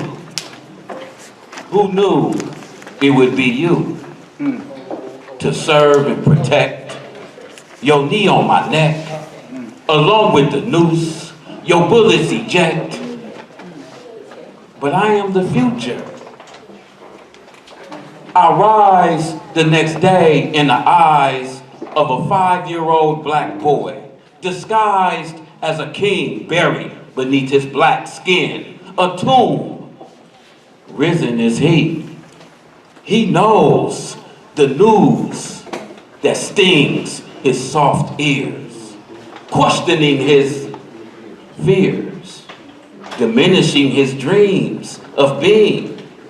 He is torn in two halves, to laugh or cry, to die by the sword, to live by love, to champion his spirit, his skies above. But as they gallop through the jungle, I am their prey. Their chariots equipped, high-tech navigation. They see where I'm at before I get there. They lay in wait, for my black back is a target. I am a runaway slave, a soaring bee, buzzing a pollinated tree, singing. But my honey is made. I'm no longer needed. They bring in my grave. No grieving. Back on the plantation, mamas, spirituals, circulating, life, blood, passages through her scars. They are like highways on her back, Braille. I read them, my fingers feel pale. Her smile is still leaving hope through our ordeal. Though our chains is constantly ringing. Ching, ching, ching, ching. They cut Daddy down out of the hot sun. His decomposed body landed in shade. His neck, a testament of his disobedience. His rest lies in his believing his children would be free. We are, in this next century, a slave. A statement I do regret.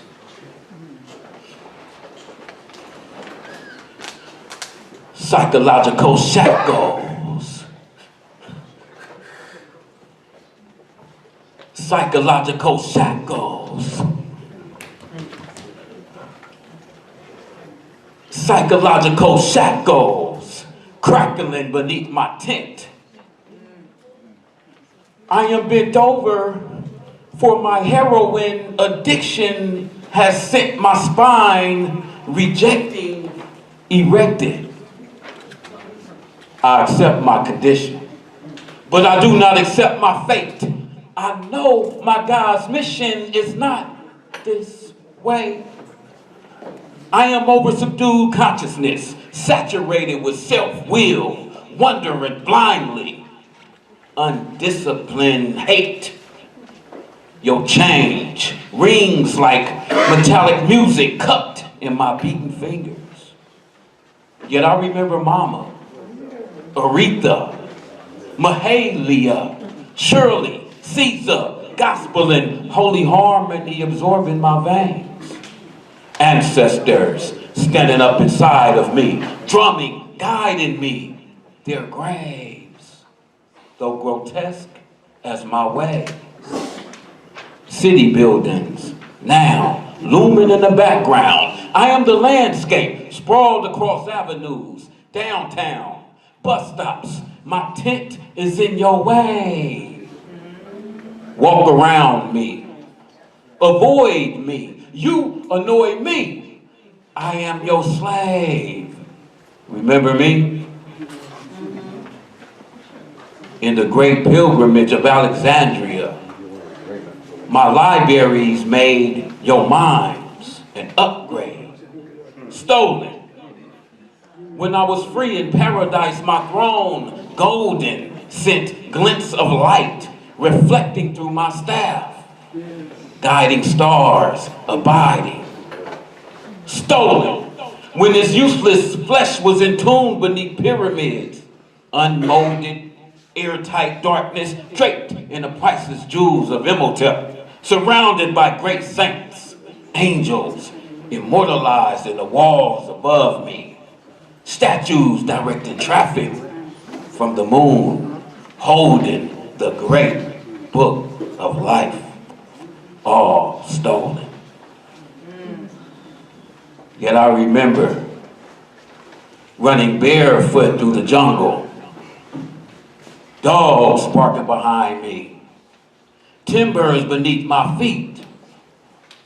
Chasing freedom reminds me there was nothing behind me to stop for. My heartbeat, a swollen mass, shoulders burning.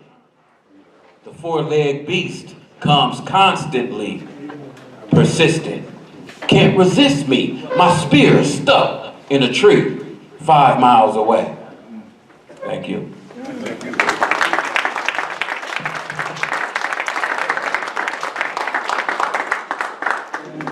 I'm Carla Brundage, and a couple of people have been asking me, how does anyone have a poetry reading that lasts for 30 years? And my answer is Wanda. So thanks again, Wanda.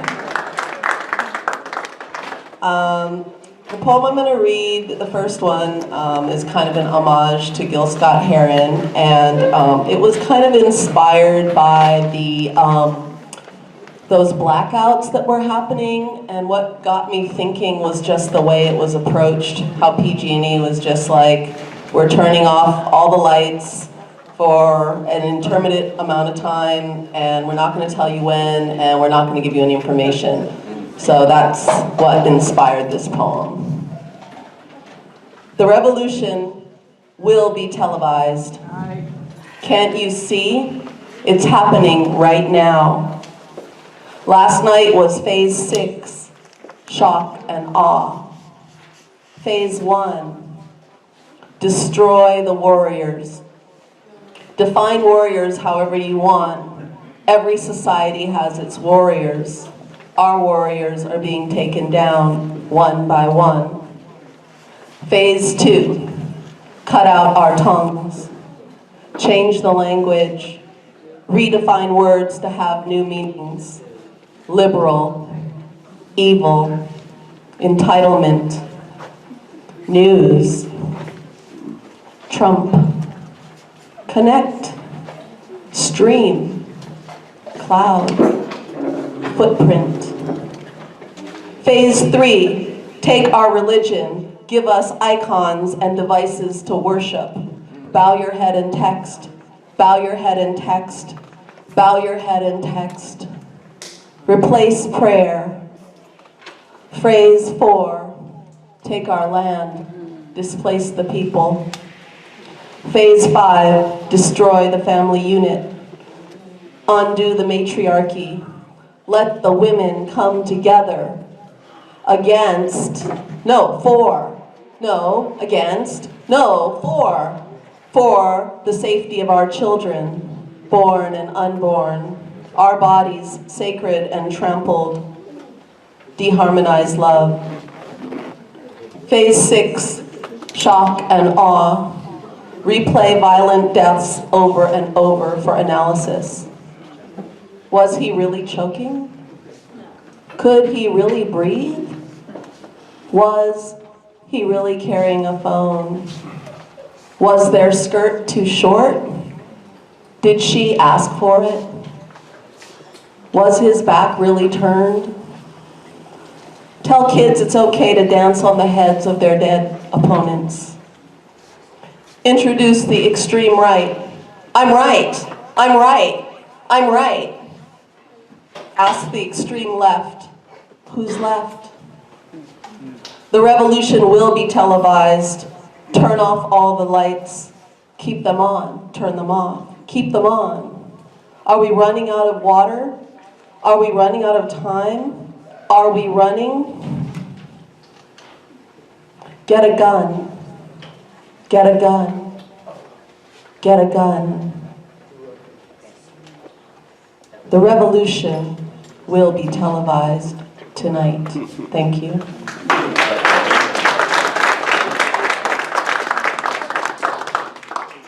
Okay, my second one is a little bit different. I've been spending some time in Côte d'Ivoire, West Africa, where I lived, and in Ghana. I was there for about 3 years. And when I came back, I was gone during Barack Obama, and then I came back now. And so anyway, I'm just going to read this poem. It's kind of funny. I hope you laugh a little. America, I'm leaving you. You didn't think I would do it, did you? With your endless stream of illusion, Netflixing me from portal to portal, talking dirty to me in the double mattress bed. McDonald's, McDonald's, Starbucks, hamburger, hamburger. Things only you know about me. Styrofoam, plastic cups, skipping the recycle bin. You, America, my addiction to you was clear. How you pulled me by the hair, pushing your boot in my back, gunning down my sacred places, gunning my children down. America, you make me sick. But mentally, you underestimated me because I made you who you are. Cotton gin. You thought I would never leave. I gave you everything. The bricks of the White House, the plantations, sugar, honey, sugar, tar, roads, stoplights, cotton gin. You thought I would take it all back? Well, guess what? You can have it. But I'm leaving. For those so-called backward shithole places that you dragged me out from, thought you rescued me from an abusive father only to drown me in patriarchy? Don't try to lure me back with your $25 off Macy cards, grocery shopping, and ice cream museums. No way. I'm out of here. To my own blackness, my own wilderness, without electricity or running water, without toilets or multiple cars. I don't need a house that smells like pine sol. I don't need cherries picked from slave labor. I'm taking back my Middle Passage, getting a ship and flying home. America, we're through. Thank you.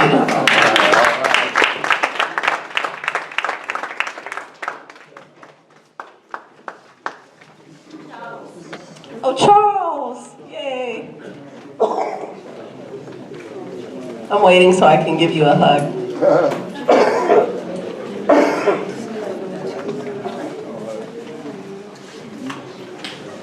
Hi. Do your poem.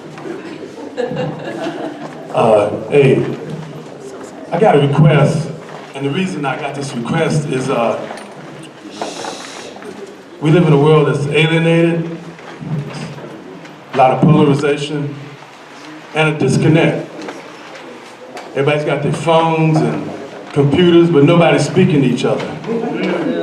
So I'm gonna ask that you turn around and greet your neighbor. Give a hello. You might wonder why I'm coming with this request.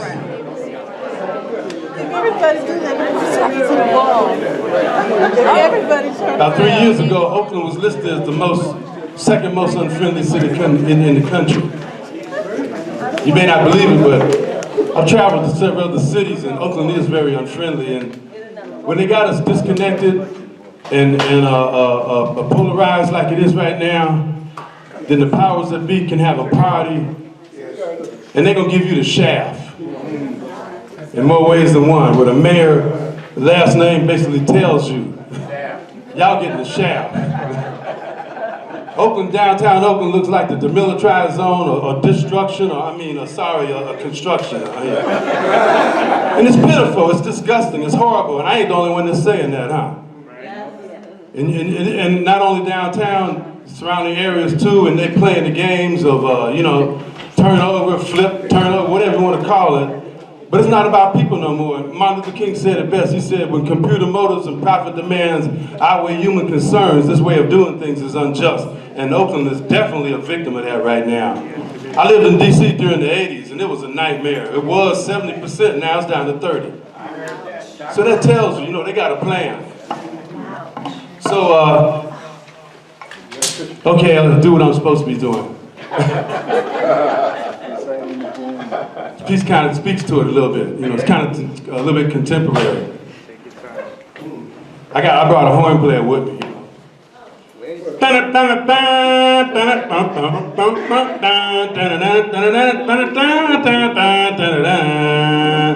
Ambiance of the East, transplanted in Oakland.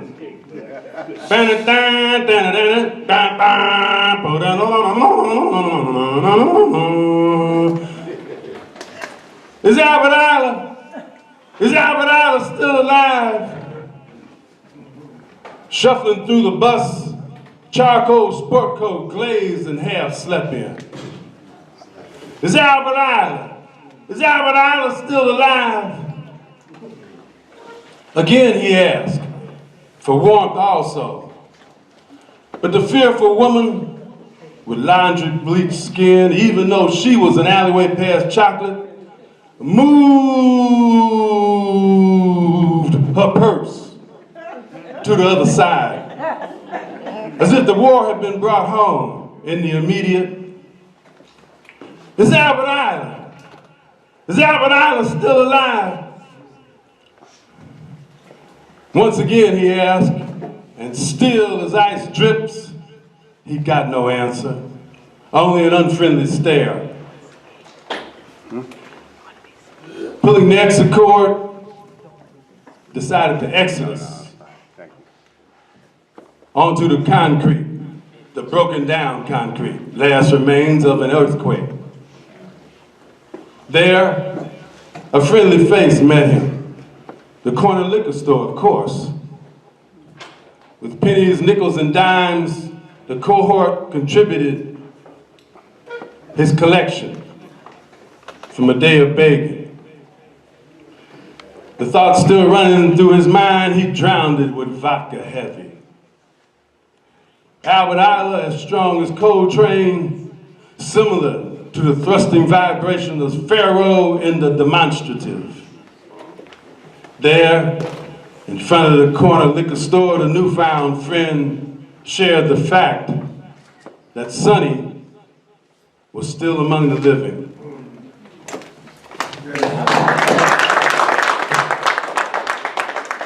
Thank you very much, and speak to your neighbor, and I say that because, yeah, this is a cultural celebration, but the cultural arts can create community.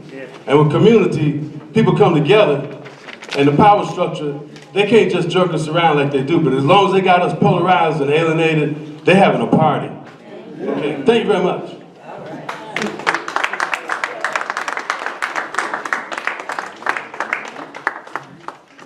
Jean. And I want to again thank Jean for the wonderful table setting back there. It's real beautiful. Now he's going to tell us how he does it. How do you set a black table? Okay. Yeah, my name is Gene Hall. I'm from Oakland, but for the last 10 years I've been in Sacramento. But to let you know that I'm really from Oakland, I remember in school, the teacher asking me to name the 5 food groups. And I said Doggy Diner, Quick Way, Casper's, Quarter Pounder, and Casper. And she said, that's not the answer I was looking for. And besides, she said Casper twice. I said, no, it's Casper with a C and Casper with a K. The 5 food groups of Oakland. The poem that I'm going to read, I'm doing an event next Saturday, and I'm actually, this is my first site-specific art installation, and it's a black table.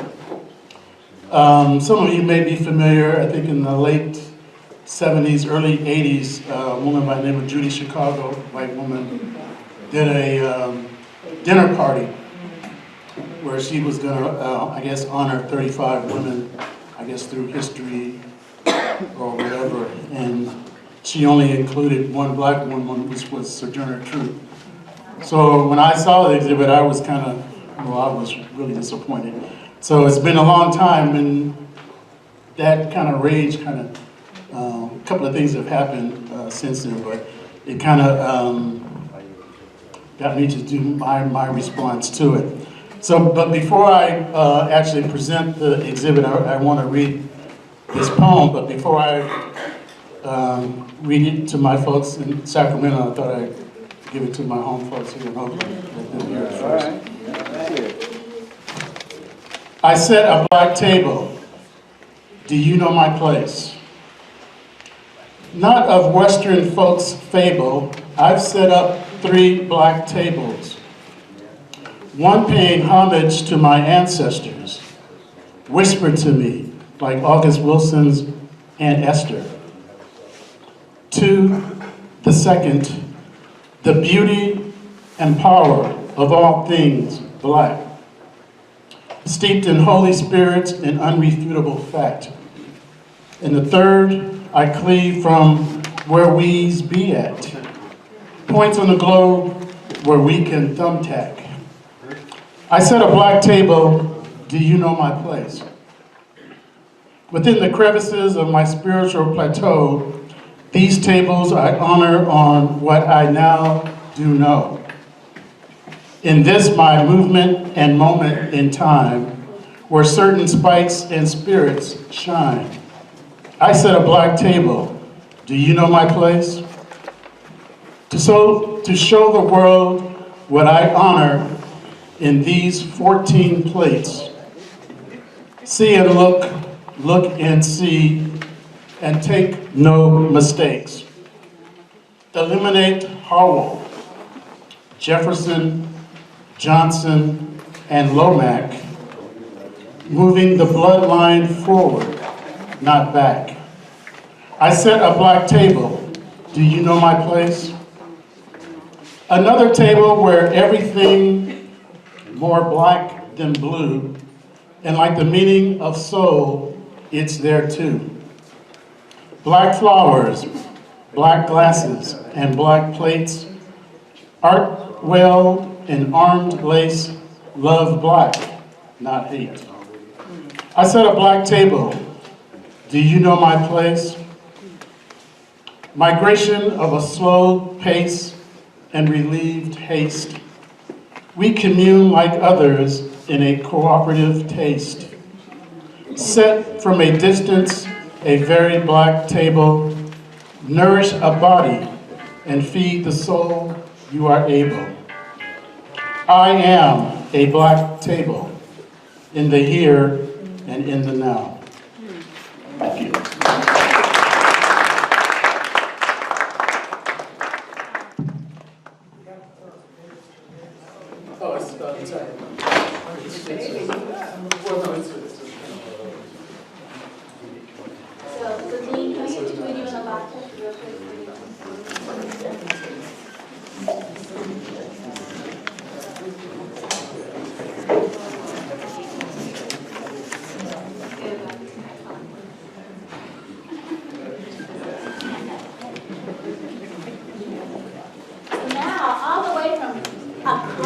Ghana. Woo-hoo. Sister McKay, remember we said she was gone? She's back. Yay, it's right. Ashe. And she's looking so fine. Africa works for her. Totally. No problem. Let's see if this works. This speaker works in front of the speaker. Sit down. I don't know if it's going to work. So it will work. It will? Okay. I'm just asking. I don't know. Unless it's not. Okay. Hi, everybody. Hi.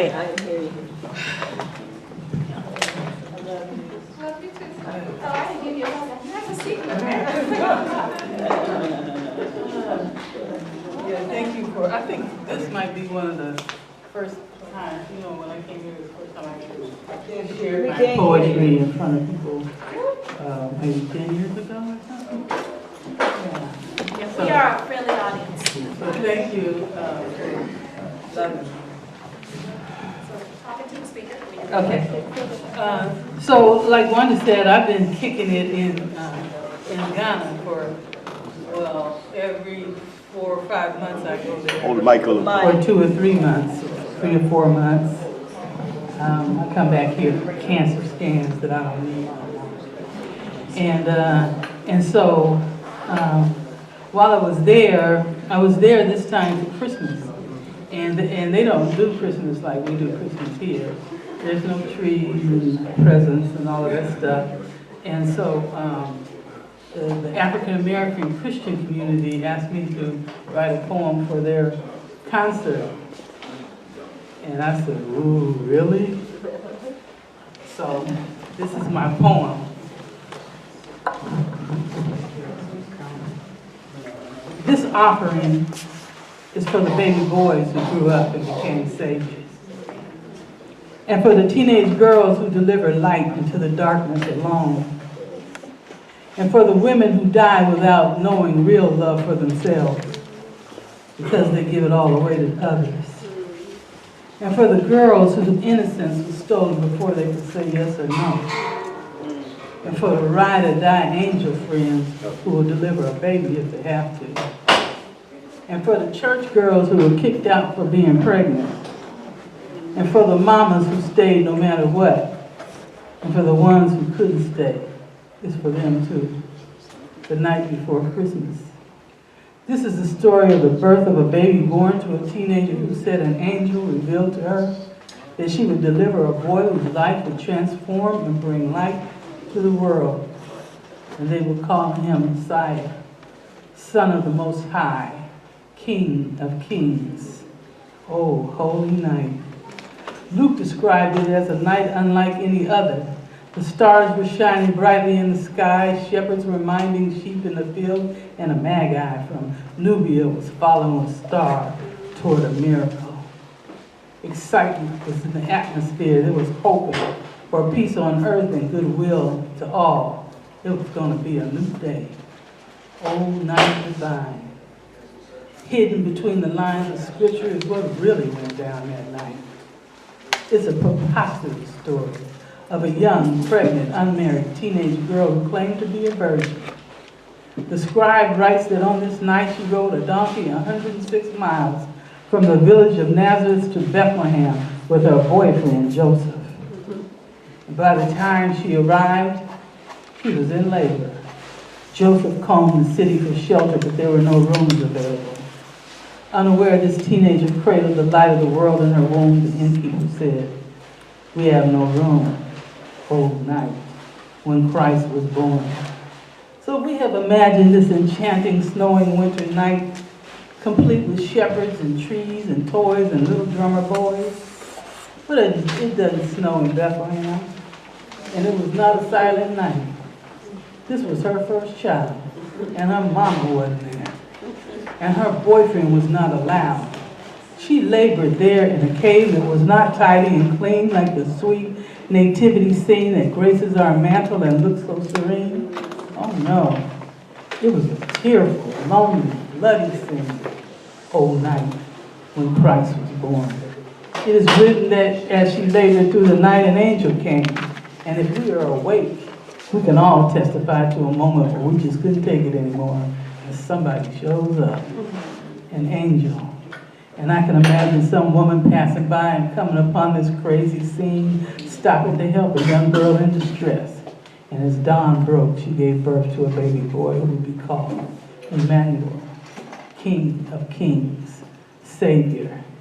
And they wrapped him in strips of cloth torn from his mother's dress and laid him there upon her breast, and a heavenly choir lifted their voices and sang, "Fall on your knees, oh, hear the angels sing, oh, night when Christ was born." And there was joy that morning. We celebrate the birth of Yeshua. This story is now outdated. Light is born into the world every day. Every day is new. And we are called to be angels who show up and deliver light into the world. And we remember angels who labored selflessly in the world to give birth to light. Let your light be blinding. Yes.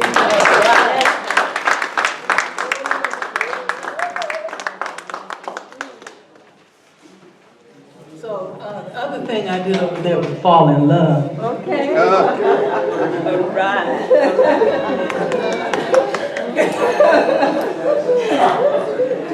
After 24 years.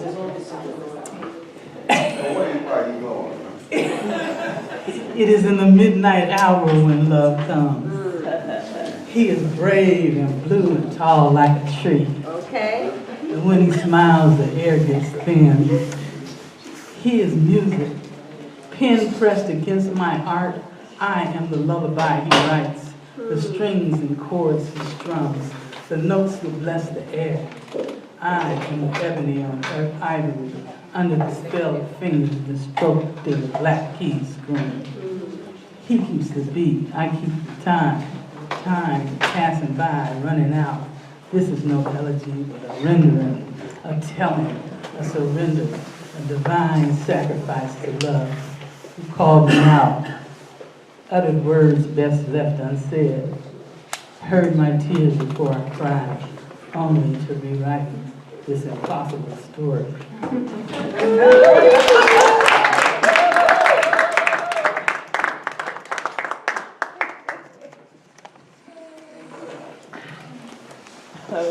Yeah, Hassan, why don't you come sing us a song? Yeah, your interpretation of a Thomas A. Dorsey song. He's got a lot of them, so we don't know which one. Maybe it's a song we can sing with. Actually, I want to do something a little different. Oh, super, let's try. I want to thank everybody who hung in there with me when I was supposed to lead the Negro National Anthem, the Black National Anthem. And I tried to explain to one. She said, since you're a musician, I'm not really a musician because when I open my mouth, I never know what note I'm going to hit, you know? So I'm going to spit me that. Now, what I want to do is I've been working on something, it's not quite finished, but I think it's more appropriate, and it's something I call a physiological metaphor. It's a poem, and we kind of have to do it. And I need a volunteer, someone to come up here and join me. Is that a smile that you would do that? Oh. No? Look away. Anybody? Volunteer. Yeah, it's very simple. It's you know, it's, huh? You have to remember something. No, nothing to remember. Nothing to remember. Go ahead. Well, There we go. Here comes your volunteer.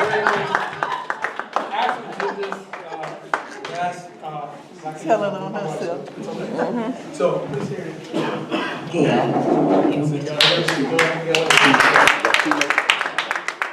Okay, so this is a physiological metaphor, and it's kind of like a Sankofa exercise. It's based on something called a Congo cosmogram, or the circle of culture. And when we came over here, we came from many, many different tribes, many different peoples, languages, and tonal languages, things that people here don't, things that people here still don't understand, okay? And what we had to do was come together to survive as one people, which we refer to as black people. Now, a primary symbol for bringing us together was called the Congo cosmogram. And rather than draw it or something like that, what I want you to do, we're going to do it kind of physiologically. I want you to think about what it symbolizes, the path of the sun, as the sun goes through the sky as you see it from the earth, okay? So there's a very interesting thing about this if you're actually watching it from the earth and paying attention, okay? So say I'm in the north and you're in the south, okay? Southern hemisphere and I'm in the northern hemisphere. And what we're going to do is we're going to put our hands together at sunrise. So I'm in the northern hemisphere, right? So I'm looking that way. Sunrise is going to be here for me. It's going to be on my left side, right? Am I getting this right? Yeah. And in the southern hemisphere, it's going to be on your right side. There you go. So what we do is we put our hands together in the east, all right? And we follow the path of the sun through the sky, so we can move together through north, south, east, and west. We go through sunrise, you know, through sunset and the like. Okay, thank you. There's one more part that comes to that.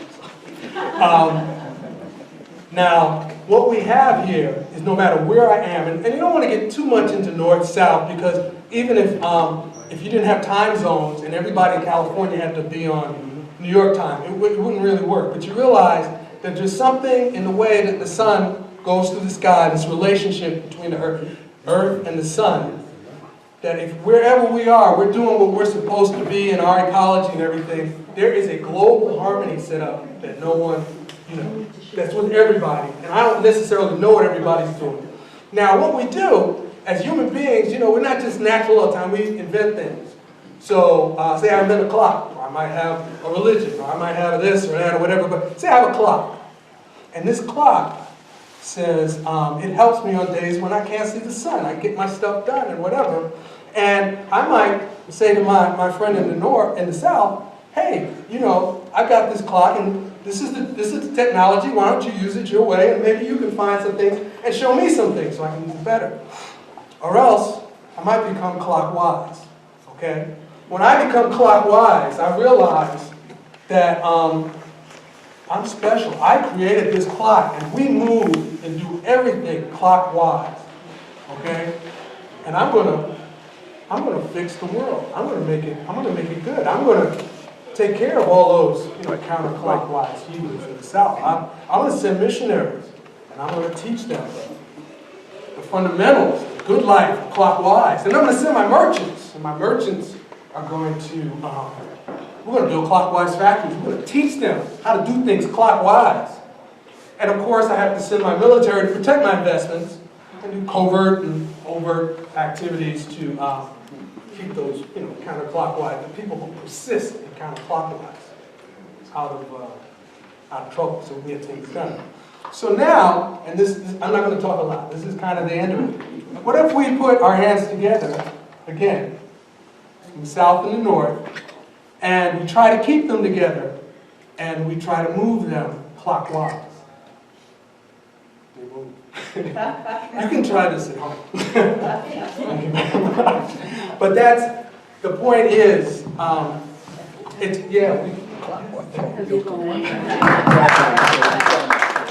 what we do is there's this global harmony that our Creator provides for us that we can go with. Oh, there we go again. There's this global harmony, and when we step away from that, even though I think, I'm doing well because I've got McDonald's and Hummers and things like that, that authentic global harmony is lost for both the North and the South.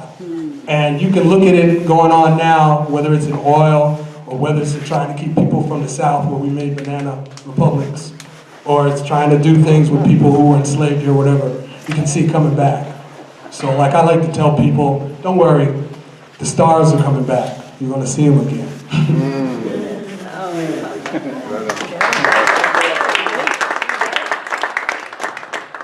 Thank you, Hassan. Okay. Tracy, come on up. And then I did find, it's really great. Technology is so wonderful. So I forgot to print out C-Note's poem, but I have it in my email, which I pulled up. So it's like, all good. Here you are. I didn't recognize you when you're sitting there on the stand.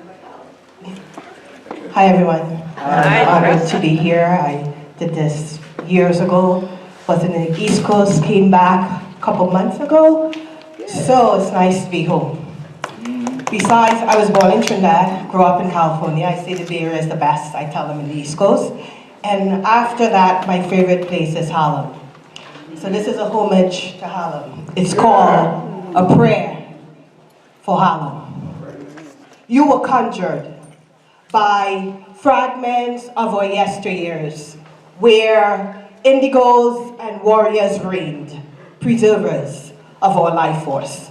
They have arrived, the vultures, feasting off our sacred altar, carousing for our essence, absorbing our inheritance.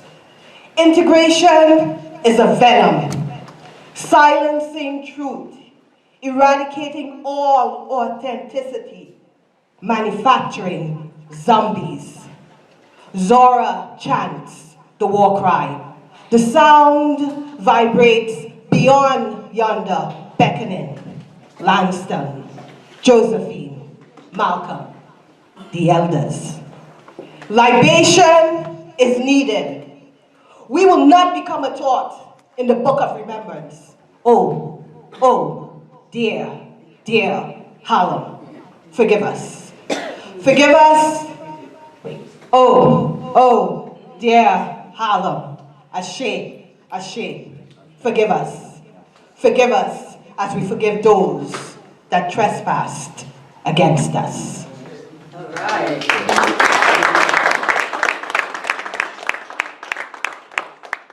I have one more, and this is for all Black women. Because we are warriors, we are Mother Earth, we are the heroes, we are the ground that you walk on. It's called A Sony for Elena, but I'm dedicating to all of my sisters, mothers, aunties, from now beyond the spirits. The life you live the path you choose, the joys, the triumphs, the long drawn-out blues, the laughter, the despair, the challenges, the fears, the life you live, the path you choose. White crisp shirt, black patent shoes, the life you live, the path you choose. Magenta coat covers mocha, sienna, chocolate hues, the life you live, the path you choose. Long drawn out screams marked dreams unused. Little girl, you're born of grown woman's blues. Little girl, you're born of grown woman's blues. Little girl, you're born of grown woman's blues.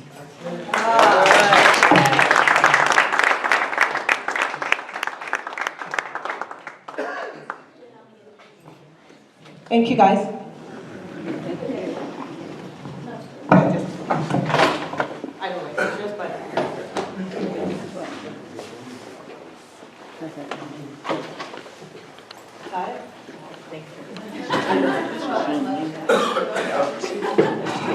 We got your poetry.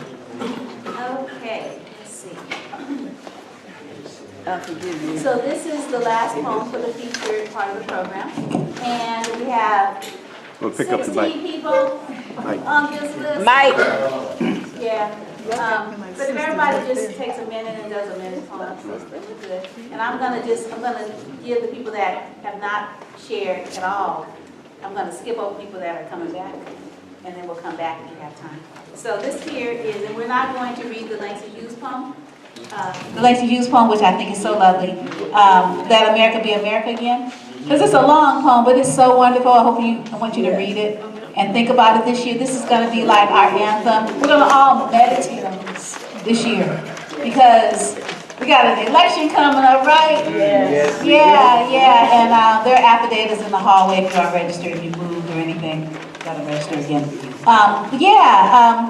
Langston Hughes is just like, what a great day to have a poetry reading and to have the theme African Americans and the vote for asylum, right? I mean, like, it's just like, you can't like arrange this kind of stuff all by yourself. It's like things are in alignment for real. So anyway, yeah, totally. And then Gwen Ifill having a stamp today, like really? That sister was like the bomb, right? Like you got to go get the forever with Gwen Ifill, right? So anyway, Let America Be America Again is just such a wonderful poem. We're not going to read it because it's too long, but you're going to read it. And so we will be with you in a sec. I got to read our brother's poem because I got to be able to tell him they really loved it. So it's long. Okay. Not too long. I might need some help. Somebody want to hold this for me? Because I've got to scroll this thing.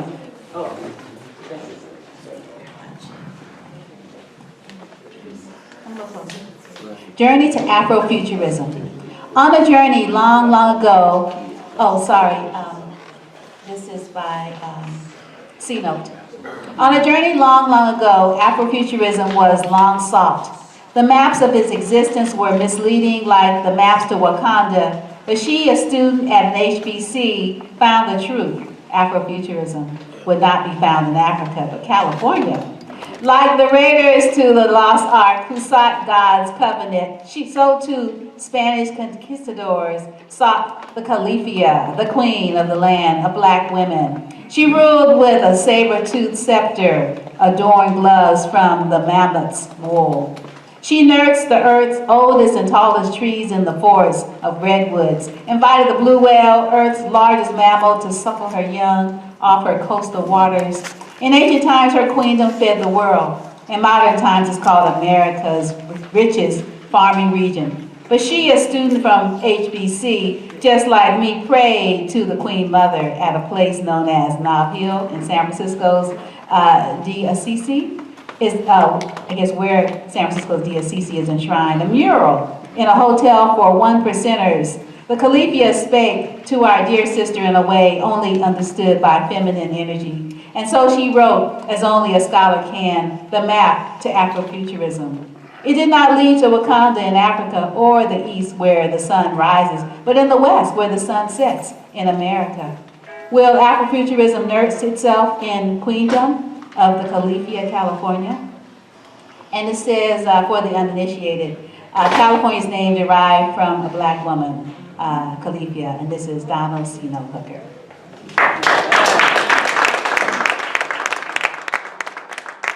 So I can tell him that his poem was met with applause, and you all really liked it. Okay, so Shauna Sherman, come on up. And then followed by Abdul Kenyatta.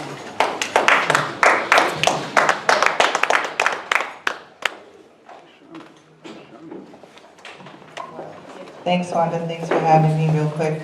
I've been reading the list of runaway slave advertisements from South Carolina from 1730 to 1760. So this poem is sort of inspired by that. I'm trying to figure out, like, what would I have done? You know, would I have run away? What would I have done? So this is where the title comes from. It's called A Likely Wench.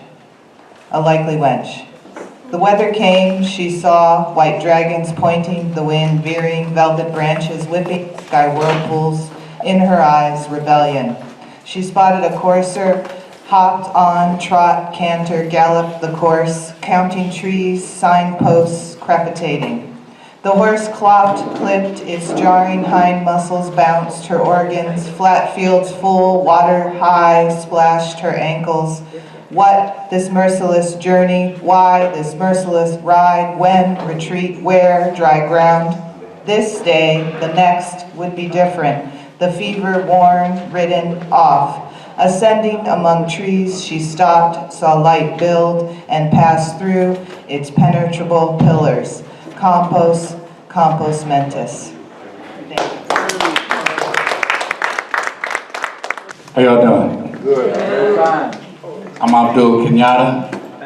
I am a griot storyteller, and I come from Harlem, okay?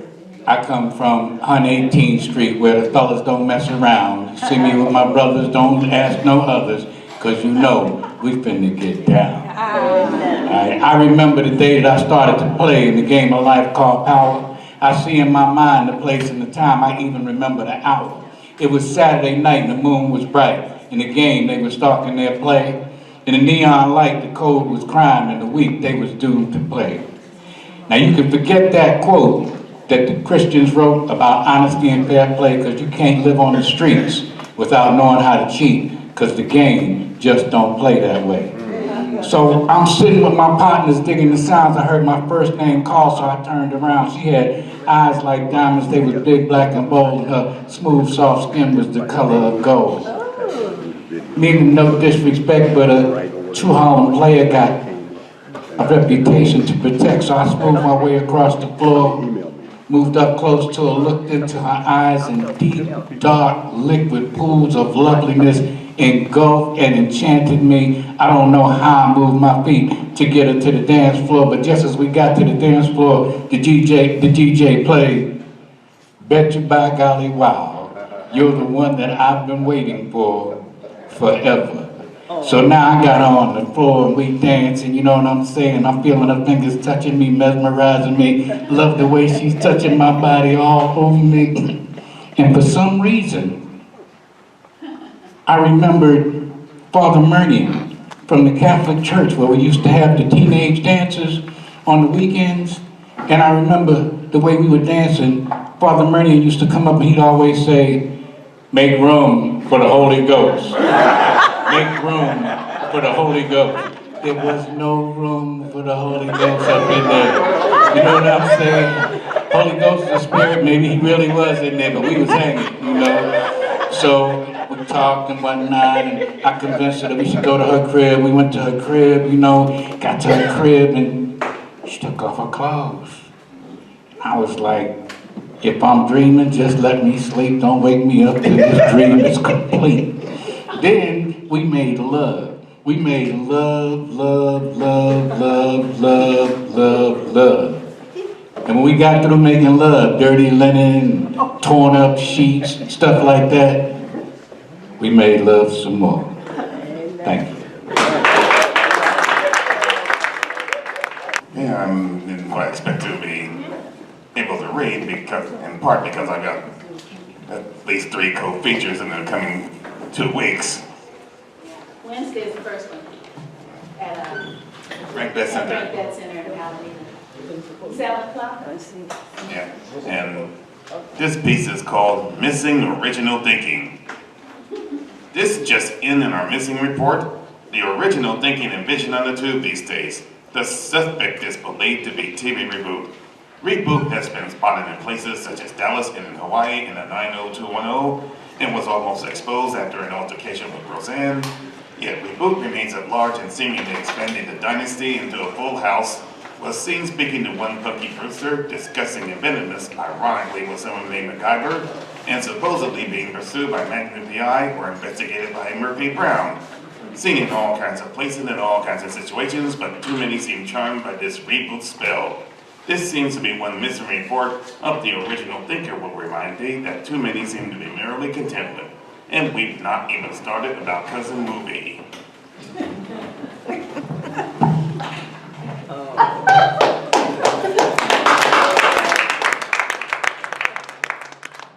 So I just got the tap that we have to be finished by 5 so that the library can shut down at 5:30.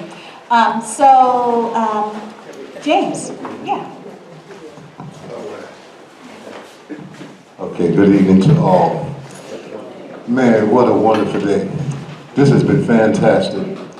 I'm not a poet, but after listening to all the poems I've heard today, I'm going to learn to write some poetry for sure.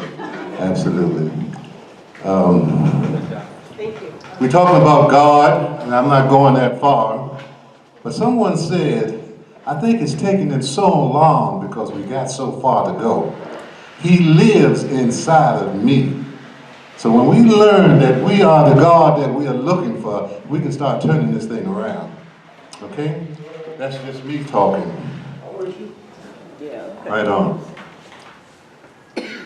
I see trees of green, red roses too. I see them bloom for me and you. And I think to myself, what a wonderful world. I see skies of blue and clouds of white, a bright, blessed day, dark, sacred nights. And I think to myself, what a wonderful world. The colors of the rainbow, so pretty in the sky, are also on the faces of people passing by.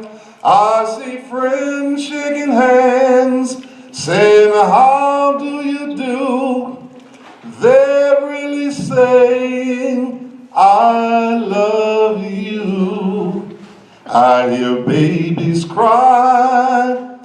I watch them grow. They'll learn much more than I'll ever know. And I think to myself, what a wonderful world. Yes, I think to myself, what a wonderful world. Oh, yeah. Thank you guys. See you next year.